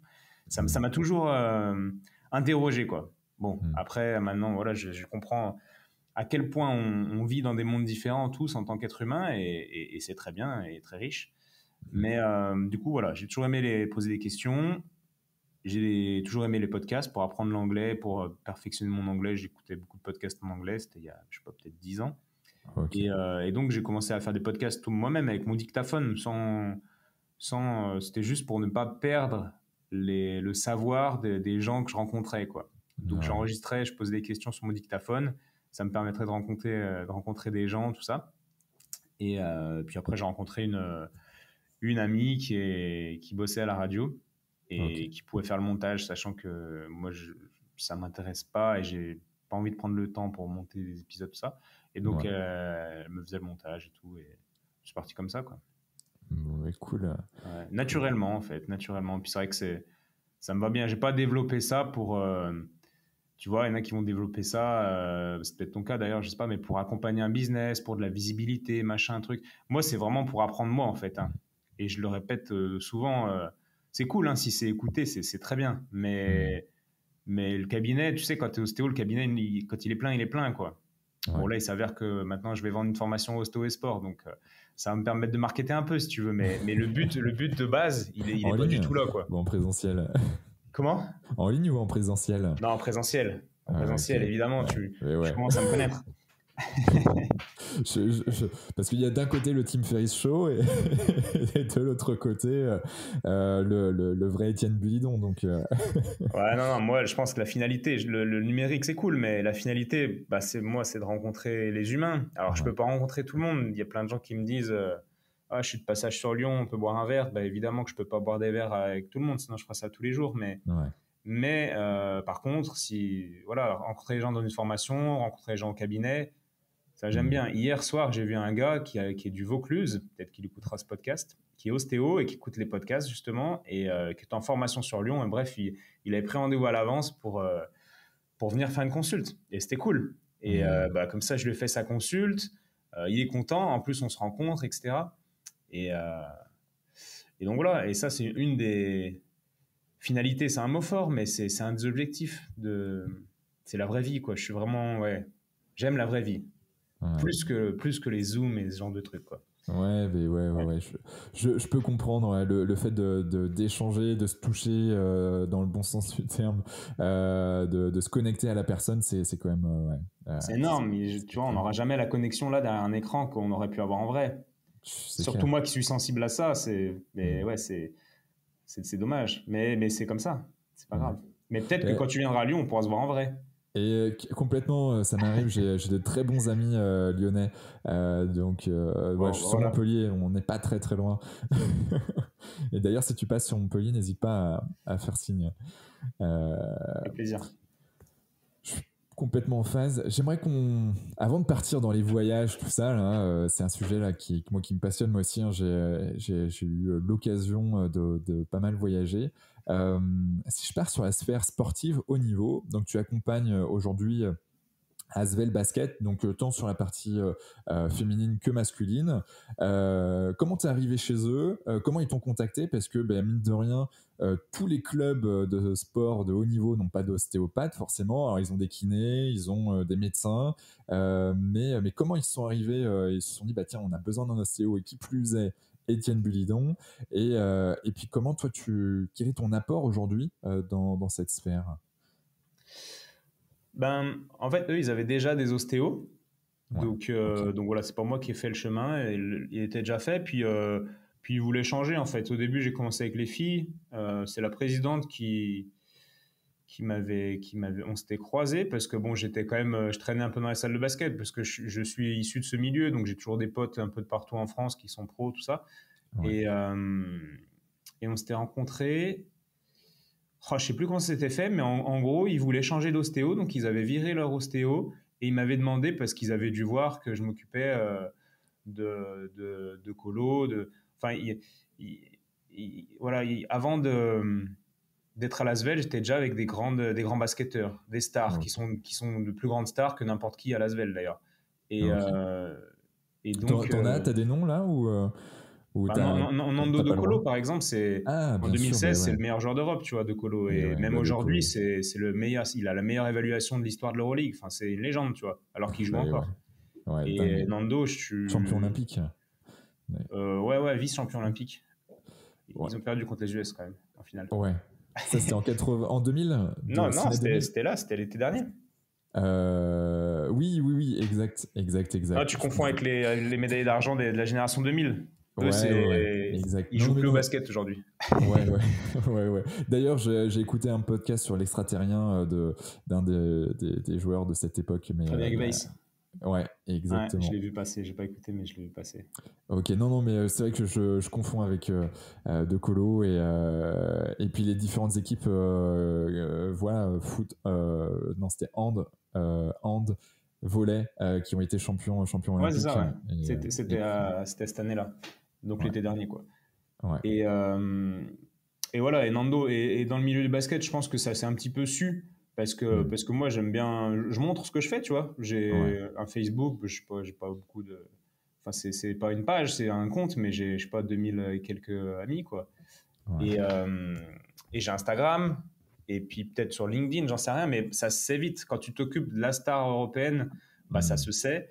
Et puis voilà, il faudrait que je demande d'ailleurs à Marie-Sophie, à la présidente, pourquoi elle m'avait contacté. Mais je pense que c'était pas. Elle s'est juste dit, ah, bah, il y a un ostéo qui s'occupe de basketteur, il doit connaître un peu et basta, quoi. yes, Entretien avec le général manager, ça passe bien, et c'est fait naturellement, quoi. ok, Ouais. Et puis après, avec les garçons, et pareil, ils ont viré le staff médical parce qu'ils voulaient changer, enfin, je sais pas trop pourquoi. Et, euh, et puis le GM des garçons, que j'avais déjà croisé, avec qui je m'entendais normalement, et maintenant je m'entends très bien, c'est quelqu'un que j'aime beaucoup, qui n'est plus à Lasvel, mais voilà. Et puis il m'a demandé si ça m'intéressait de prendre aussi les garçons en ostéo. Et puis ouais. je suis à Lyon, moi je vis en vélo à Lyon, donc c'était faisable. Et, et voilà, donc je vais en vélo voir les filles, voir les garçons, et puis c'est très bien. Yes. Ouais, tu m'étonnes. Et là, tu vois, je vois ostéopathie. J'ai d'autres questions qui m'arrivent sur la prévention, tu vois. Je me dis, voilà, admettons, on reprend Asvel basket. Tu les accompagnes que lorsqu'il y a des maux, quand il y a des problèmes, ou aussi en mode prévention. Tu leur fais faire des exercices où tu les prends en séance pour prévenir de certains problèmes. Alors ouais, c'est pas des exercices trop que je fais moi, mais voilà, un peu de la même manière que le prépa physique va faire du renfo, etc. en Ok. prévention, on peut faire ça, on peut traiter en ostéo les restrictions de mobilité, le blocage avant qu'ils deviennent symptomatiques. Ouais. Mais c'est une démarche que j'ai avec certaines joueuses et certains joueurs, mais Mhm. pas tous. Parce que voilà, déjà, c'est pas du tout raciste hein, ce que je vais dire, mais quand les joueurs sont français, c'est déjà plus facile de connecter. Quand les Ouais. mecs, ils arrivent des US, ils n'ont jamais vu un ostéo, ils savent pas trop ce que tu fais, ils viennent te voir quand ils ont mal parce que le kiné lui a dit, mais ils savent pas trop ce que tu fais. Au bout de 4 mois, tu es tout le temps dans les vestiaires, mais ils ont jamais trop compris parce qu'ils s'en foutent un peu quoi, de ce que Ouais. tu fais. Donc voilà, avec ces gars-là, je travaille pas du tout pareil qu'avec Antoine Dio ou Paul Lacombe qui sont en plus des amis et qui comprennent l'ostéopathie. Quoi. Ouais. Donc c'est vraiment du sur-mesure en fonction de la connexion que j'ai avec les joueurs et de leur envie qu'ils ont de m'utiliser, entre guillemets. Yes. Et c'est très français l'ostéopathie parce que là tu soulèves une question qui est ben voilà les Américains s'ils arrivent bon ils savent pas trop ce que tu fais même si tu as interviewé une personne qui est sur Los Angeles qui est ostéopathe euh, c'est pas quelque chose de commun pour eux Non, non, ils connaissent pas trop, voire pas du Ok, tout l'ostéopathie. Alors à l'origine, ça vient des États-Unis, ok, mais il s'avère que bon, pour différentes raisons, c'est très peu pratiqué aujourd'hui aux États-Unis. et beaucoup plus en France, quoi. Et oui, je pense qu'en France, on a d'une part les meilleurs ostéopathes au monde, et je crois que je suis bien placé pour pouvoir le dire, Ouais. parce que je suis allé voir un peu partout. Donc voilà, la meilleure ostéopathie au monde se fait en France, selon moi. Et donc, pour répondre à ta question, ouais, non, enfin, les mecs qui arrivent des États-Unis ou de je ne sais où, de Grèce, enfin, non, c'est beaucoup moins connu ailleurs qu'en France, ouais. Ouais, ouais. D'accord. Et donc, quand tu Et connais pas, c'est compliqué parce que c'est quand même tout un délire, hein, le monde de l'ostéopathie. Donc, ouais, faire comprendre à un mec qui comprend pas un mot de français ce que tu fais, qui parle, qui a même pas l'anglais dans sa langue maternelle, des fois, s'il est grec ou s'il est, ouais. j'ai Ou des exemples en tête. turc, ou Ouais, voilà. Donc, tu vois, c'est compliqué. Mais après, là, par exemple, avec des joueuses, je pense des joueuses à l'Asvel, là, j'ai Alex, une Serbe euh, en tête, et elle comprend bien, quoi. Et on ouais, travaille bien. ouais. Ouais. Mais il faut un peu de temps aussi pour voir ce que tu peux apporter aux joueurs, etc. Pour qu'il voit, lui, ce que tu peux lui apporter. Et souvent aussi, les joueurs ne restent pas, quoi. Surtout dans le club Mm. masculin de l'Asvel. C'est un club où tu peux facilement te mettre en avant sur la scène européenne, vu qu'on est en Euroleague. Donc, Ouais, si tu performes, l'année d'après, tu signes un contrat, tu signes pour le double minimum ailleurs, quoi. ouais. C'est le tremplin, quoi. Donc voilà, j'ai pas le temps de développer des relations et c'est assez frustrant. L'année dernière, par exemple, j'étais devenu pas proche, mais tu vois, tu t'attaches un peu aux joueurs, tu essayes de les aider, tu te creuses la tête, tout ça. Puis les gars, bah, il reste un an et ils se barrent, quoi. Et c'est vrai que Mm. c'est particulier. C'est. Ouais. Ouais, et tu vois des différences entre les hommes et les femmes, si on reste à l'Asvel? De quel point? Sur la compréhension, en tout cas, de l'ostéopathie et sur les ressentis que tu peux avoir Ouais, avec, je ne veux avec pas eux. faire de généralité parce que ce serait faux, mais il y a quand même une tendance. J'ai une tendance à mieux connecter avec les filles qui sont plus conscientes et plus.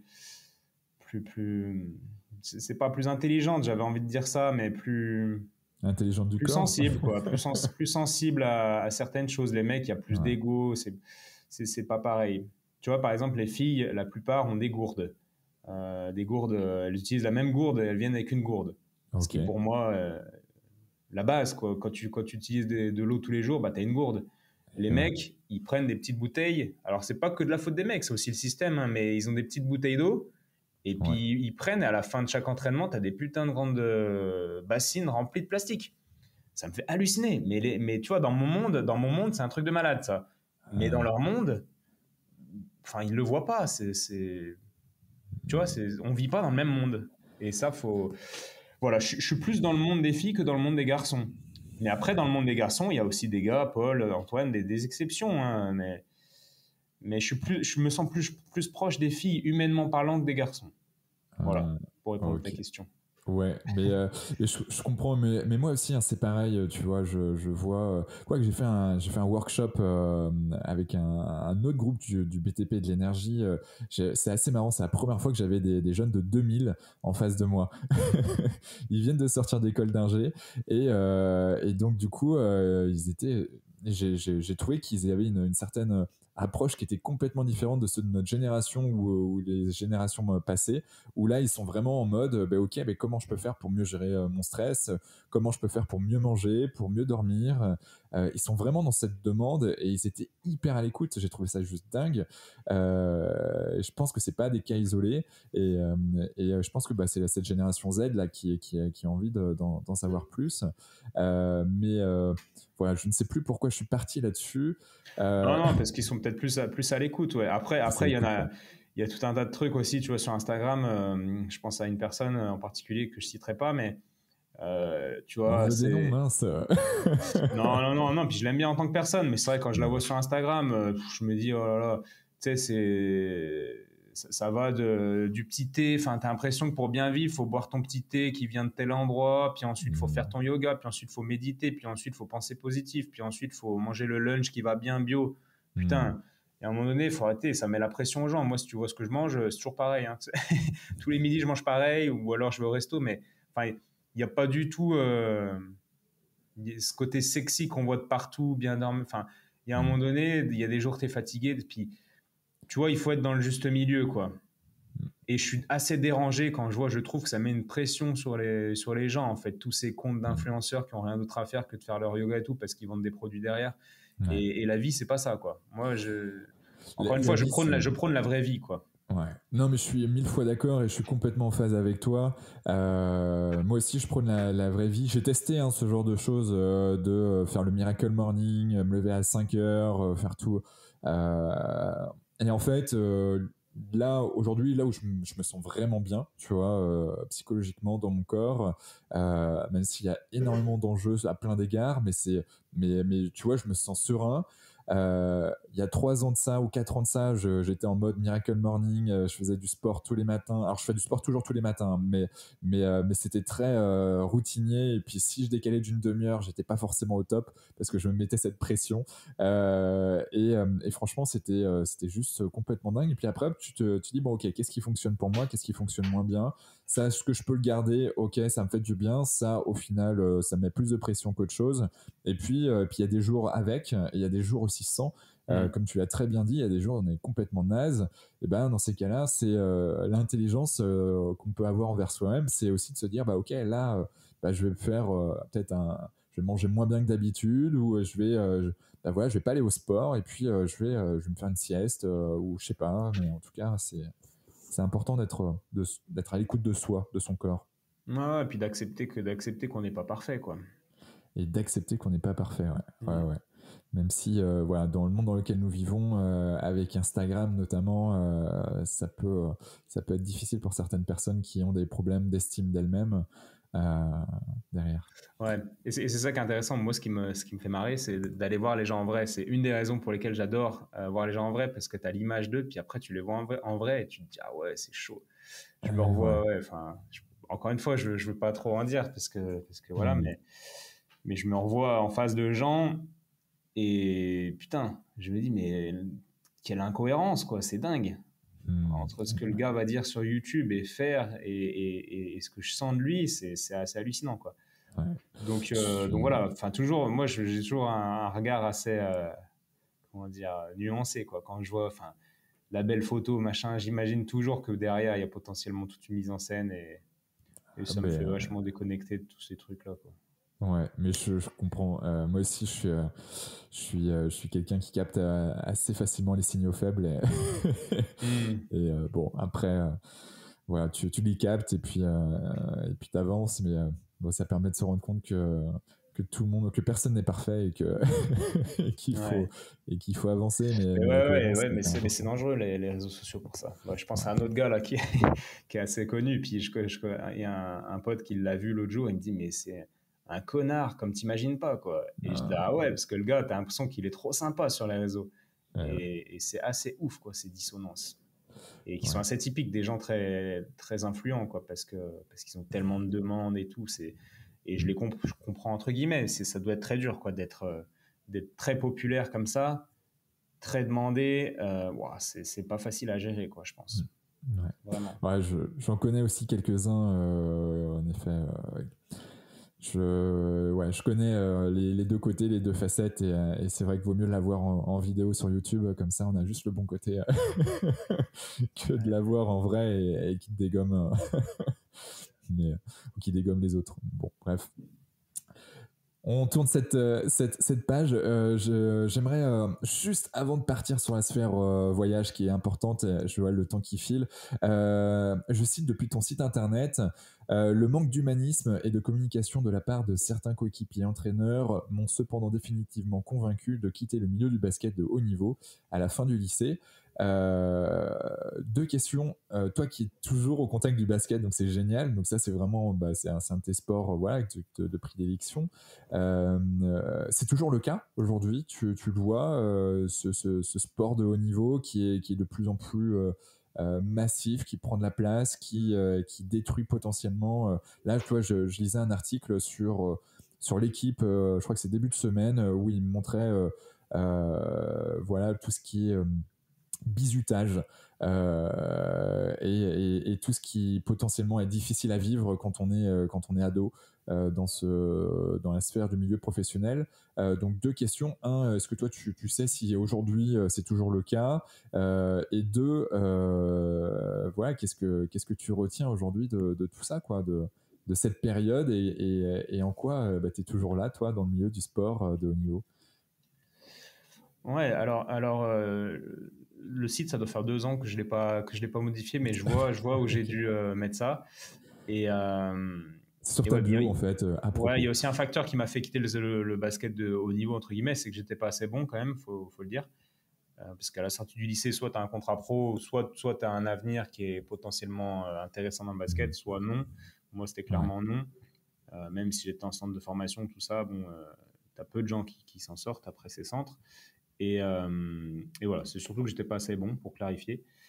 Et ouais, je pense que l'adolescence, c'est violent, que ce soit dans un centre de formation ou même au collège, enfin, on connaît tout ça. Ouais. Et aujourd'hui, je suis beaucoup moins connecté au centre de formation qu'au milieu professionnel, au vrai milieu pro. C'est-à-dire que les gens, ils arrivent, ce sont des adultes ou des gamins en train de devenir adultes. Donc, je Ok. pourrais pas trop te parler de la violence durant l'adolescence. Par contre, ce dont je peux te parler, c'est la pauvreté du milieu. Mm. C'est-à-dire on en parle avec Marie-Sophie Obama, qui est la présidente des filles de Ouais, l'ASVEL. que tu as interviewé d'ailleurs. Ouais, ouais, ouais. Puis à la fin, on parle de ça. Ça me fait plaisir d'en parler avec elle parce que c'est une personne très sensible et qui a été connectée, qui a été sportif pro pendant longtemps. Et c'est vrai que exprimer sa sensibilité, euh, quelle qu'elle soit, hein, que tu sois artistique ou même ta sensibilité un peu humaine, quand tu es dans certains milieux pro, Mm. en fait, il n'y a pas trop la place à cette expression-là. Dans le rugby, Ok. j'en parle pas. Alors, je connais moins le rugby, mais on en parle avec Raphaël Poulain. Mm. Si tu es un peu sensible, machin, bah, tu es un PD. Ça va pas plus loin que ça, tu vois. Et Ouais, clair. voilà. Alors, lui, il en parlera beaucoup mieux que moi parce que moi, c'est vraiment le monde du basket dans lequel je baigne. Ouais. Et oui, je pense que c'est un milieu qui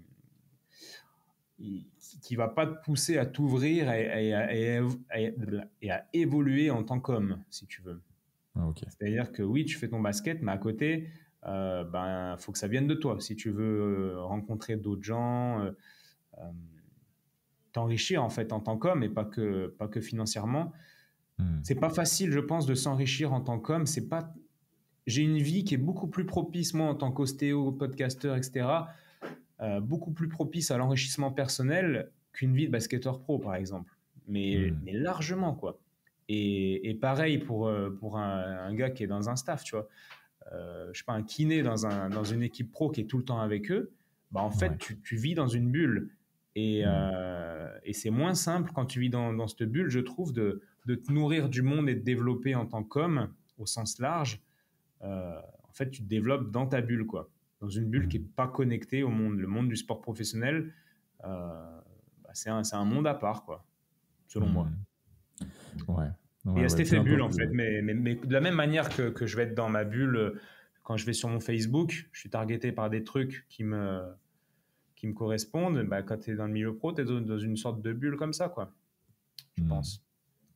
Ouais, et puis t'es dans un cercle potentiellement vertueux ou vicieux, mais en tout cas t'es dans cette bulle où tu rencontres les mêmes personnes ou le même type de personnes, les problématiques sont souvent les mêmes. Du coup, bon, tu peux être potentiellement un mec super fort dans ton domaine ou dans ta spécification, ta spécialité, mais c'est assez restreint et pas forcément propice en effet à l'épanouissement global d'un être Ouais, je derrière. pense. Après, il y en a qui n'ont pas besoin de ça pour s'épanouir. Encore une fois, je fais pas Mm. des lois générales, mais tu vois, l'autre fois, je discutais avec un gars puis, qui a bossé, qui a joué 3 ans à l'étranger, puis je lui demandais s'il connaissait d'autres gens. Il a vécu Mm. dans une ville qui était super sympa à l'étranger, s'il connaissait d'autres gens que des gens issus de son club, quoi. Et Ok. non, la réponse c'était non. Il connaissait personne, hormis des gens du club. Et Ah ça, ouais. je trouve ça assez hallucinant, quoi. Et c'est pas de sa Mm. faute, c'est une tendance de ce milieu-là qui est clos. Puis c'est vrai que les gens aussi, ils facilitent pas les choses parce que tu es un peu une star, donc les gens, ils te voient comme une star et ils te voient pas forcément comme un humain, alors qu'en fait, le Mm. gars, il a envie qu'on le prenne comme un humain. Et ouais. Et c'est chiant quand même certaines, même des filles, quoi. À l'Asvel, on a des filles qui sont quand même des stars pour le basket féminin et je crois savoir, je sais plus avec qui j'en parlais, qu'il y a beaucoup de gens, quand ils les croisent, il y a un rapport de oh là là, c'est machin, quoi. Alors qu'en Ouais. fait, elles, je pense qu'elles aimeraient, je sais pas si elles pourraient je sais pas si elles pourraient le verbaliser, mais en tout cas, je pense qu'elles aimeraient qu'on les prenne juste pour des meufs normales, parce que ce sont des meufs normales, c'est juste qu'elles sont fortes au basket, mais ça reste des humains, quoi, qui sont intéressés par plein d'autres trucs, potentiellement, si tu leur tends ces perches-là. Et ouais. Et puis ouais, j'ai des gars, tu vois, en tête qui sont des stars, et puis on parle jamais de basket, quoi. Ouais, ils ont envie de s'évader, quoi, tout simplement. Ouais, ben comme un humain normal, en fait. Si tu fais. Comme un humain Enfin, normal. et puis il y en a beaucoup qui font du basket, mais qui sont pas passionnés par ça, quoi. Ils font ça parce que c'est leur job, Ouais. et voilà, qui feraient volontiers autre chose, quoi. Sauf que pour être mieux payé qu'au basket dans autre chose, c'est compliqué. Hmm. Mais voilà, ça existe aussi. Il y a plein de gens comme ça, quoi. Ouais, ouais. Ça me fait penser, et du coup, sans transition aucune, au voyage. Toi, tu as voyagé pendant plusieurs mois, presque années, en fait, si on prend le cumul de tous tes voyages. Euh, euh, Toi, c'est quelque chose que tu as développé naturellement, parce que le fait que, tu vois, quand on voyage, on voit naturellement plein de monde, des fois tous les jours, des nouvelles personnes. C'est ça que je trouve fantastique d'ailleurs dans ces voyages.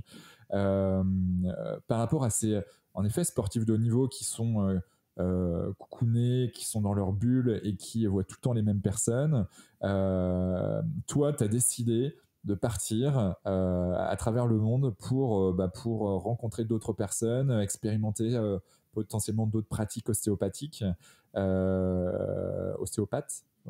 Ouais. Euh, Bref, et en tout cas, voilà. Pourquoi ce voyage? Comment? Qu'est-ce que tu retiens?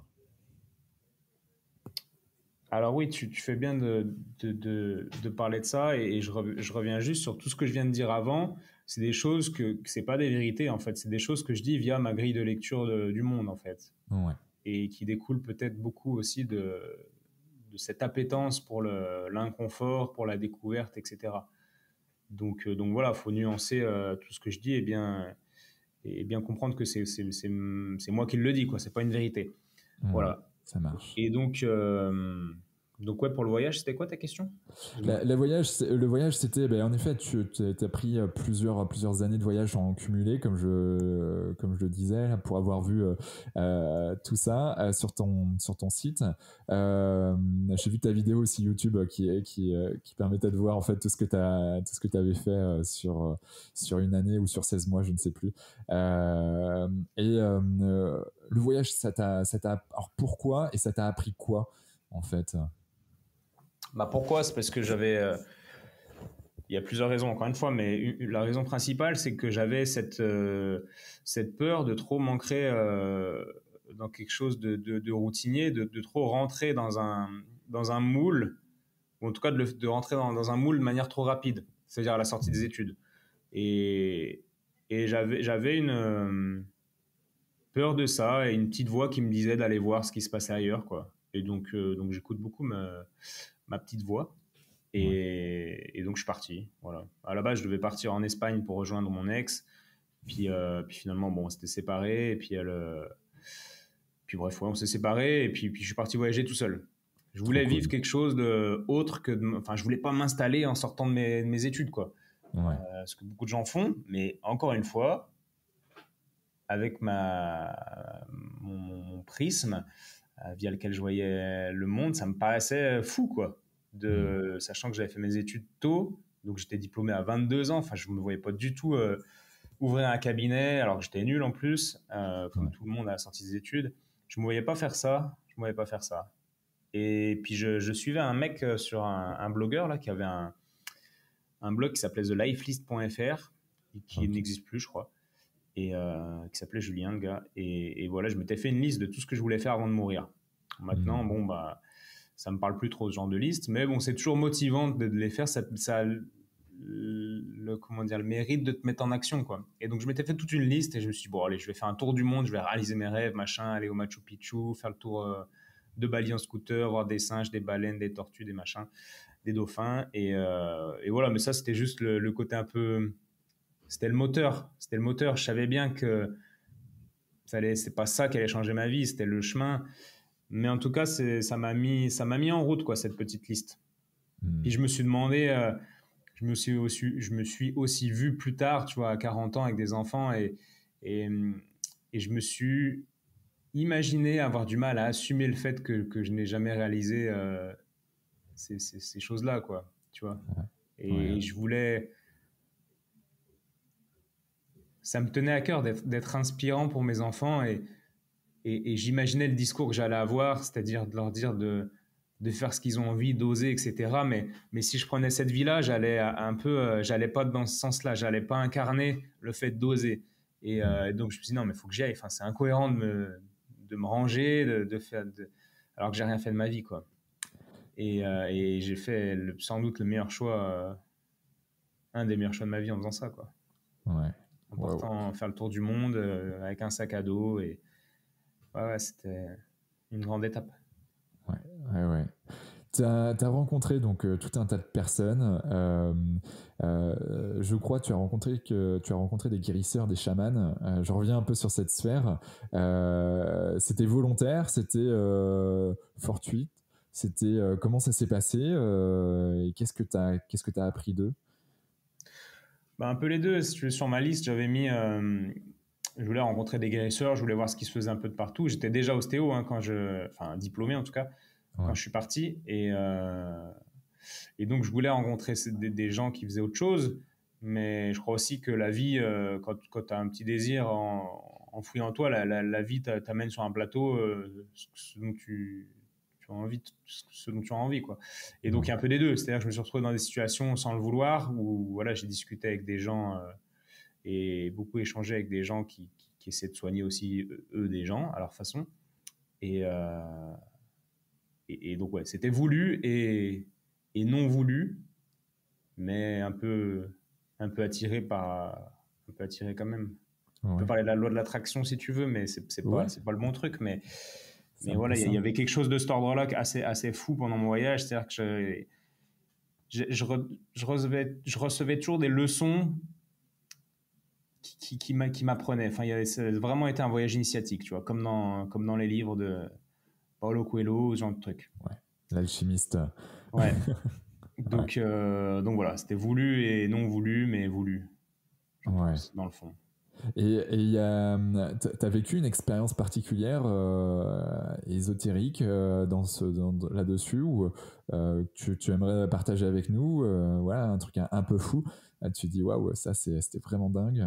Ou tu veux garder ça pour toi et c'est complètement ok. Hein.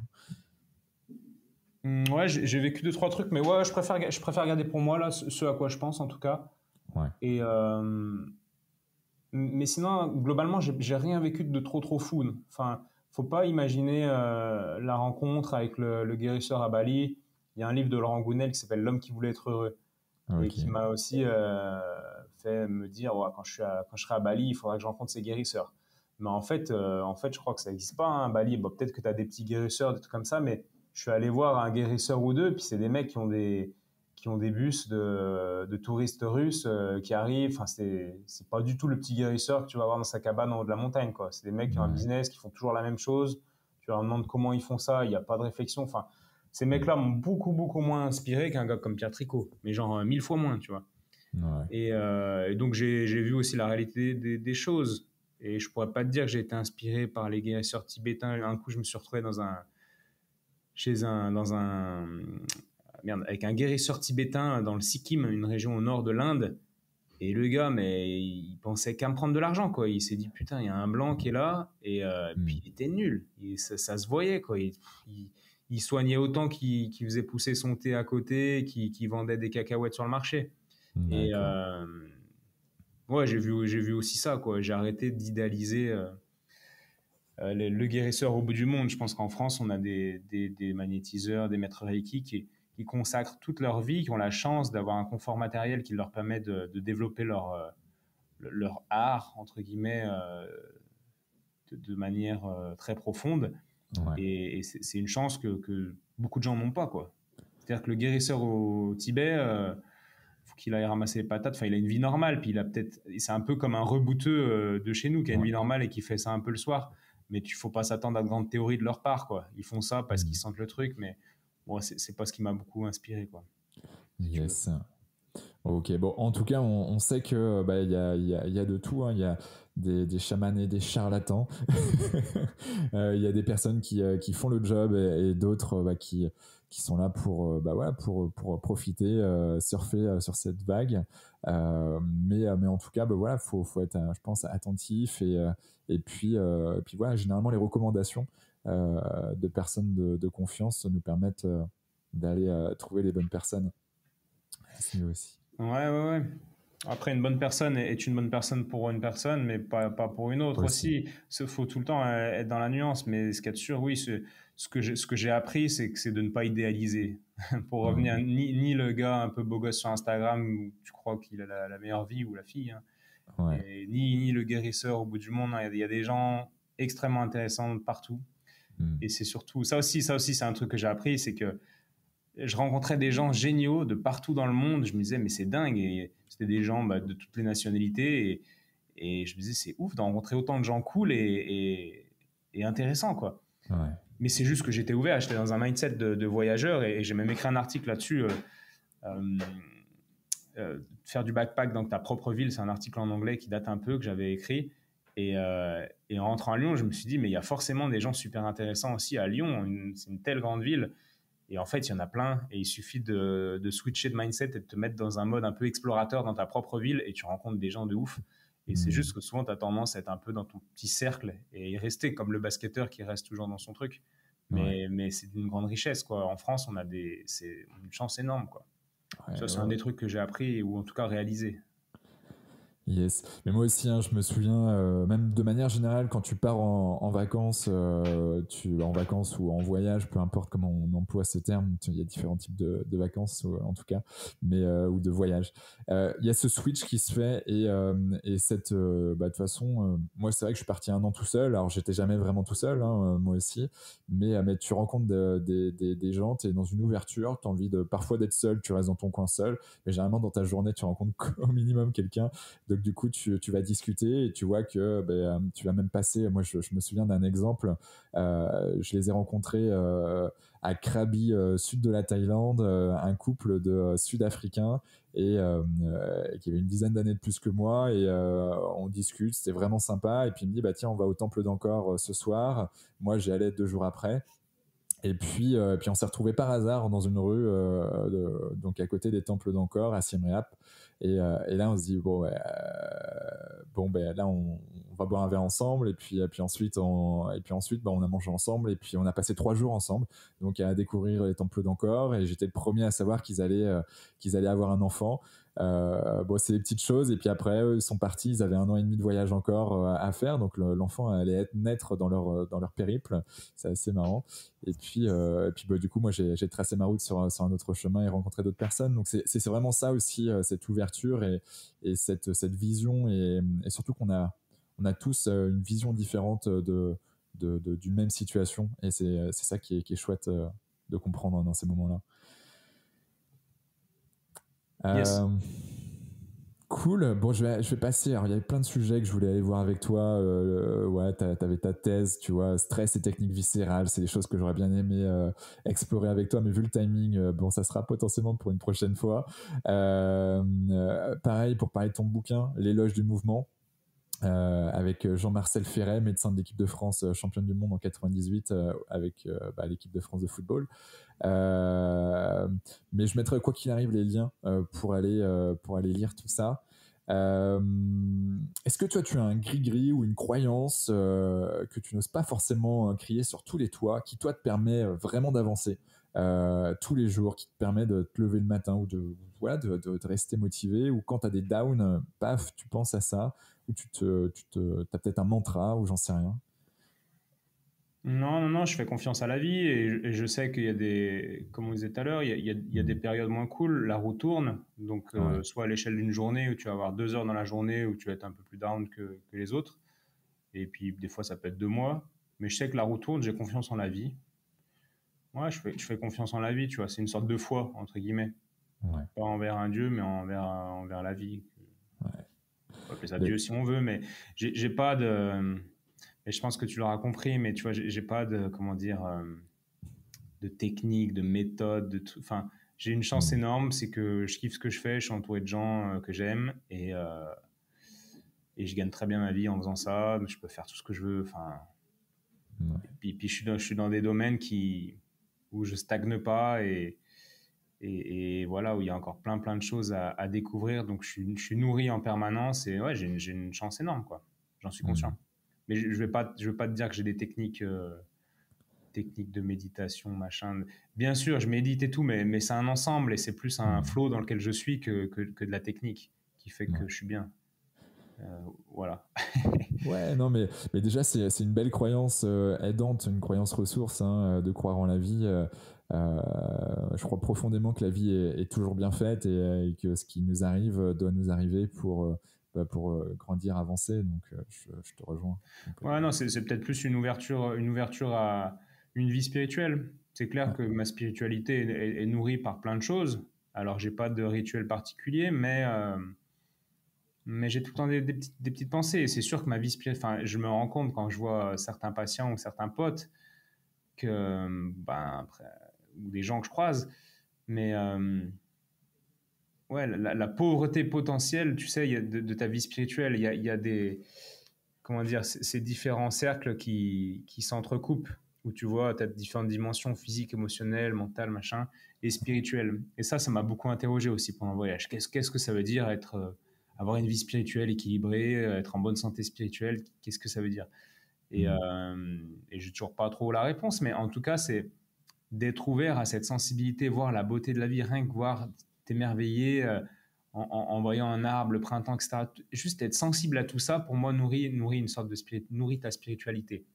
En fait, nourrit cette part sensible en toi, et pour moi, ça, c'est la base. Et la personne qui reste matérielle, qui veut de la technique pour être efficace, gagner du temps, machin, être en bonne santé, en fait, ça pourra jamais compenser cette humanité, cette sensibilité que t'as en toi et qu'il faut nourrir, quoi, en tant qu'homme.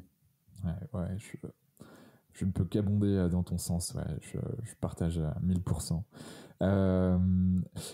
Est-ce qu'on peut te joindre? Et si oui, comment on peut te joindre? Voilà. On est sur ton podcast, donc je mettrai les liens, ton podcast et surtout la santé, ton blog, ton site web, quoi, plutôt, etiennebulidon.fr, Ouais. je crois. Bon, alors, c'est pas là qu'il faut me joindre déjà. Ouais. Non, je suis pas très, comment dire, Insta. je suis pas très réactif. Sur Instagram, c'est peut-être là où je suis le plus réactif. J'essaye de répondre à tout le monde, bon, sauf si c'est un truc de pub ou quoi qui me parle pas. Et je sais que ça a été envoyé à 10 000 personnes, je réponds pas. Ouais. Mais ouais, j'ai Instagram. Instagram, LinkedIn, je peux bien mettre un mot à répondre des fois, mais Ouais, j'ai bien vu. c'est vrai. Ouais, je suis c'était via LinkedIn désolé. qui s'est- Je suis désolé, c'est vrai que je suis pas. Je lis les choses, mais ouais, je sais pas. C'est pas classé prioritaire, en tout cas, Ouais, c'est dans pas ta dans mes tête à ce priorités moment-là. de répondre. Alors, alors, ça dépend si ça parle du boulot, si c'est un patient qui a besoin. Là, il m'appelle et il tape sur Google Étienne Bulidon. Là, on est réactif, que ce soit moi ou mes collègues, on est réactif. Ok. On répond de manière réactive, par téléphone. Donc voilà, ça c'est sur Google pour. Mais bon, c'est spécifique. Après, Yes. je sais pas trop pourquoi les gens voudraient me contacter, mais Ouais, qui en tout veulent cas, en savoir avec plus. le numéro du cabinet, c'est ce qu'il y a de plus simple. Mais Hmm. après, les rendez-vous avec moi sont assez longs, quoi qu'il arrive. Mais par mail, en général, je réponds, mais des fois longtemps après, quoi. Voilà. Je Ok. suis pas encore assez discipliné. Mais puis j'ai des phases. J'ai des phases où je me dis, allez, je prends 1 heure par jour pour. Puis d'autres phases où j'ai pas le temps, puis c'est pas grave, Pas quoi. envie non plus, des fois. Ouais, pas envie. Puis moi, Je ça me change comprends. pas ma vie. J'ai la chance de. Ça va pas changer grand chose à ma vie si je réponds pas à mes mails, quoi. Tout dépend Ouais. les mails, évidemment, mais j'ai pas trop de pression par rapport à ça. Et ça, c'est trop cool aussi. Et ouais, ça c'est trop cool. Ouais. As-tu un dernier mot à dire à nos auditeurs? Waouh. Pas particulièrement, non.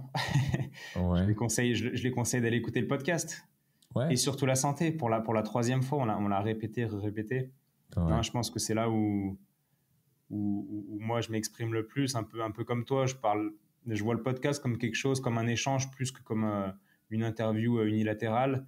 Et c'est vrai que je dis aussi ce que je pense dans mon podcast, tout en mettant évidemment plus en avant les gens que j'interviewe. Mais ouais, je les encouragerais à aller écouter le podcast. C'est, je crois, intéressant pour comprendre ce qu'est la santé et sortir de la vision où la santé n'est qu'être comment dire, dans les normes sur ta prise de sang et puis basta, quoi. C'est pas ça, quoi, pour moi, la santé. voilà, peut-être avoir une autre vision de la santé, pousser sa réflexion pour avoir une vision peut-être un peu plus poussée de la santé qui est intéressant, quoi. Plus grande, plus holistique, plus même plus spirituelle. Oui, c'est plus vaste, une vision plus vaste de la santé, ça inclut tout ça, ouais, clairement. Super. Bon, en tout cas, merci infiniment, Étienne, pour cette heure et demie, bonne heure et demie passée ensemble. C'était vraiment, vraiment un chouette moment. Et puis je te dis à très très vite. Et puis toutes celles et ceux qui nous écoutent encore, à très très vite, à la semaine prochaine pour de nouvelles aventures. Ciao, ciao. Bravo! Vous avez écouté cet épisode de Génération Canopée jusqu'au bout. Merci de le partager à au moins 3 personnes autour de vous et de nous mettre une note 5 étoiles avec un gentil commentaire. Au-delà d'en avoir besoin pour être dans le top des classements, c'est hyper important pour nous. Pourquoi ? Parce que ça nous permet de toucher un maximum de personnes qui méritent d'être plus heureuses, en meilleure santé et plus performantes. D'autant plus que, plus nous aurons d'abonnés, plus nous pourrons attirer des personnalités exceptionnelles avec tout ce qu'elles ont à nous apporter. Et si vous souhaitez passer un cap dans votre vie, pour être plus heureux, améliorer significativement votre niveau de santé et ou devenir plus performant, toute l'équipe de Canopy est prête à vous bichonner comme il se doit. Vous n'avez qu'une seule chose à faire. Créez votre profil sur canopee.com, Qanopee.com, si ce n'est pas déjà fait, et faire votre check-up bien-être, du contenu gratuit et des praticiens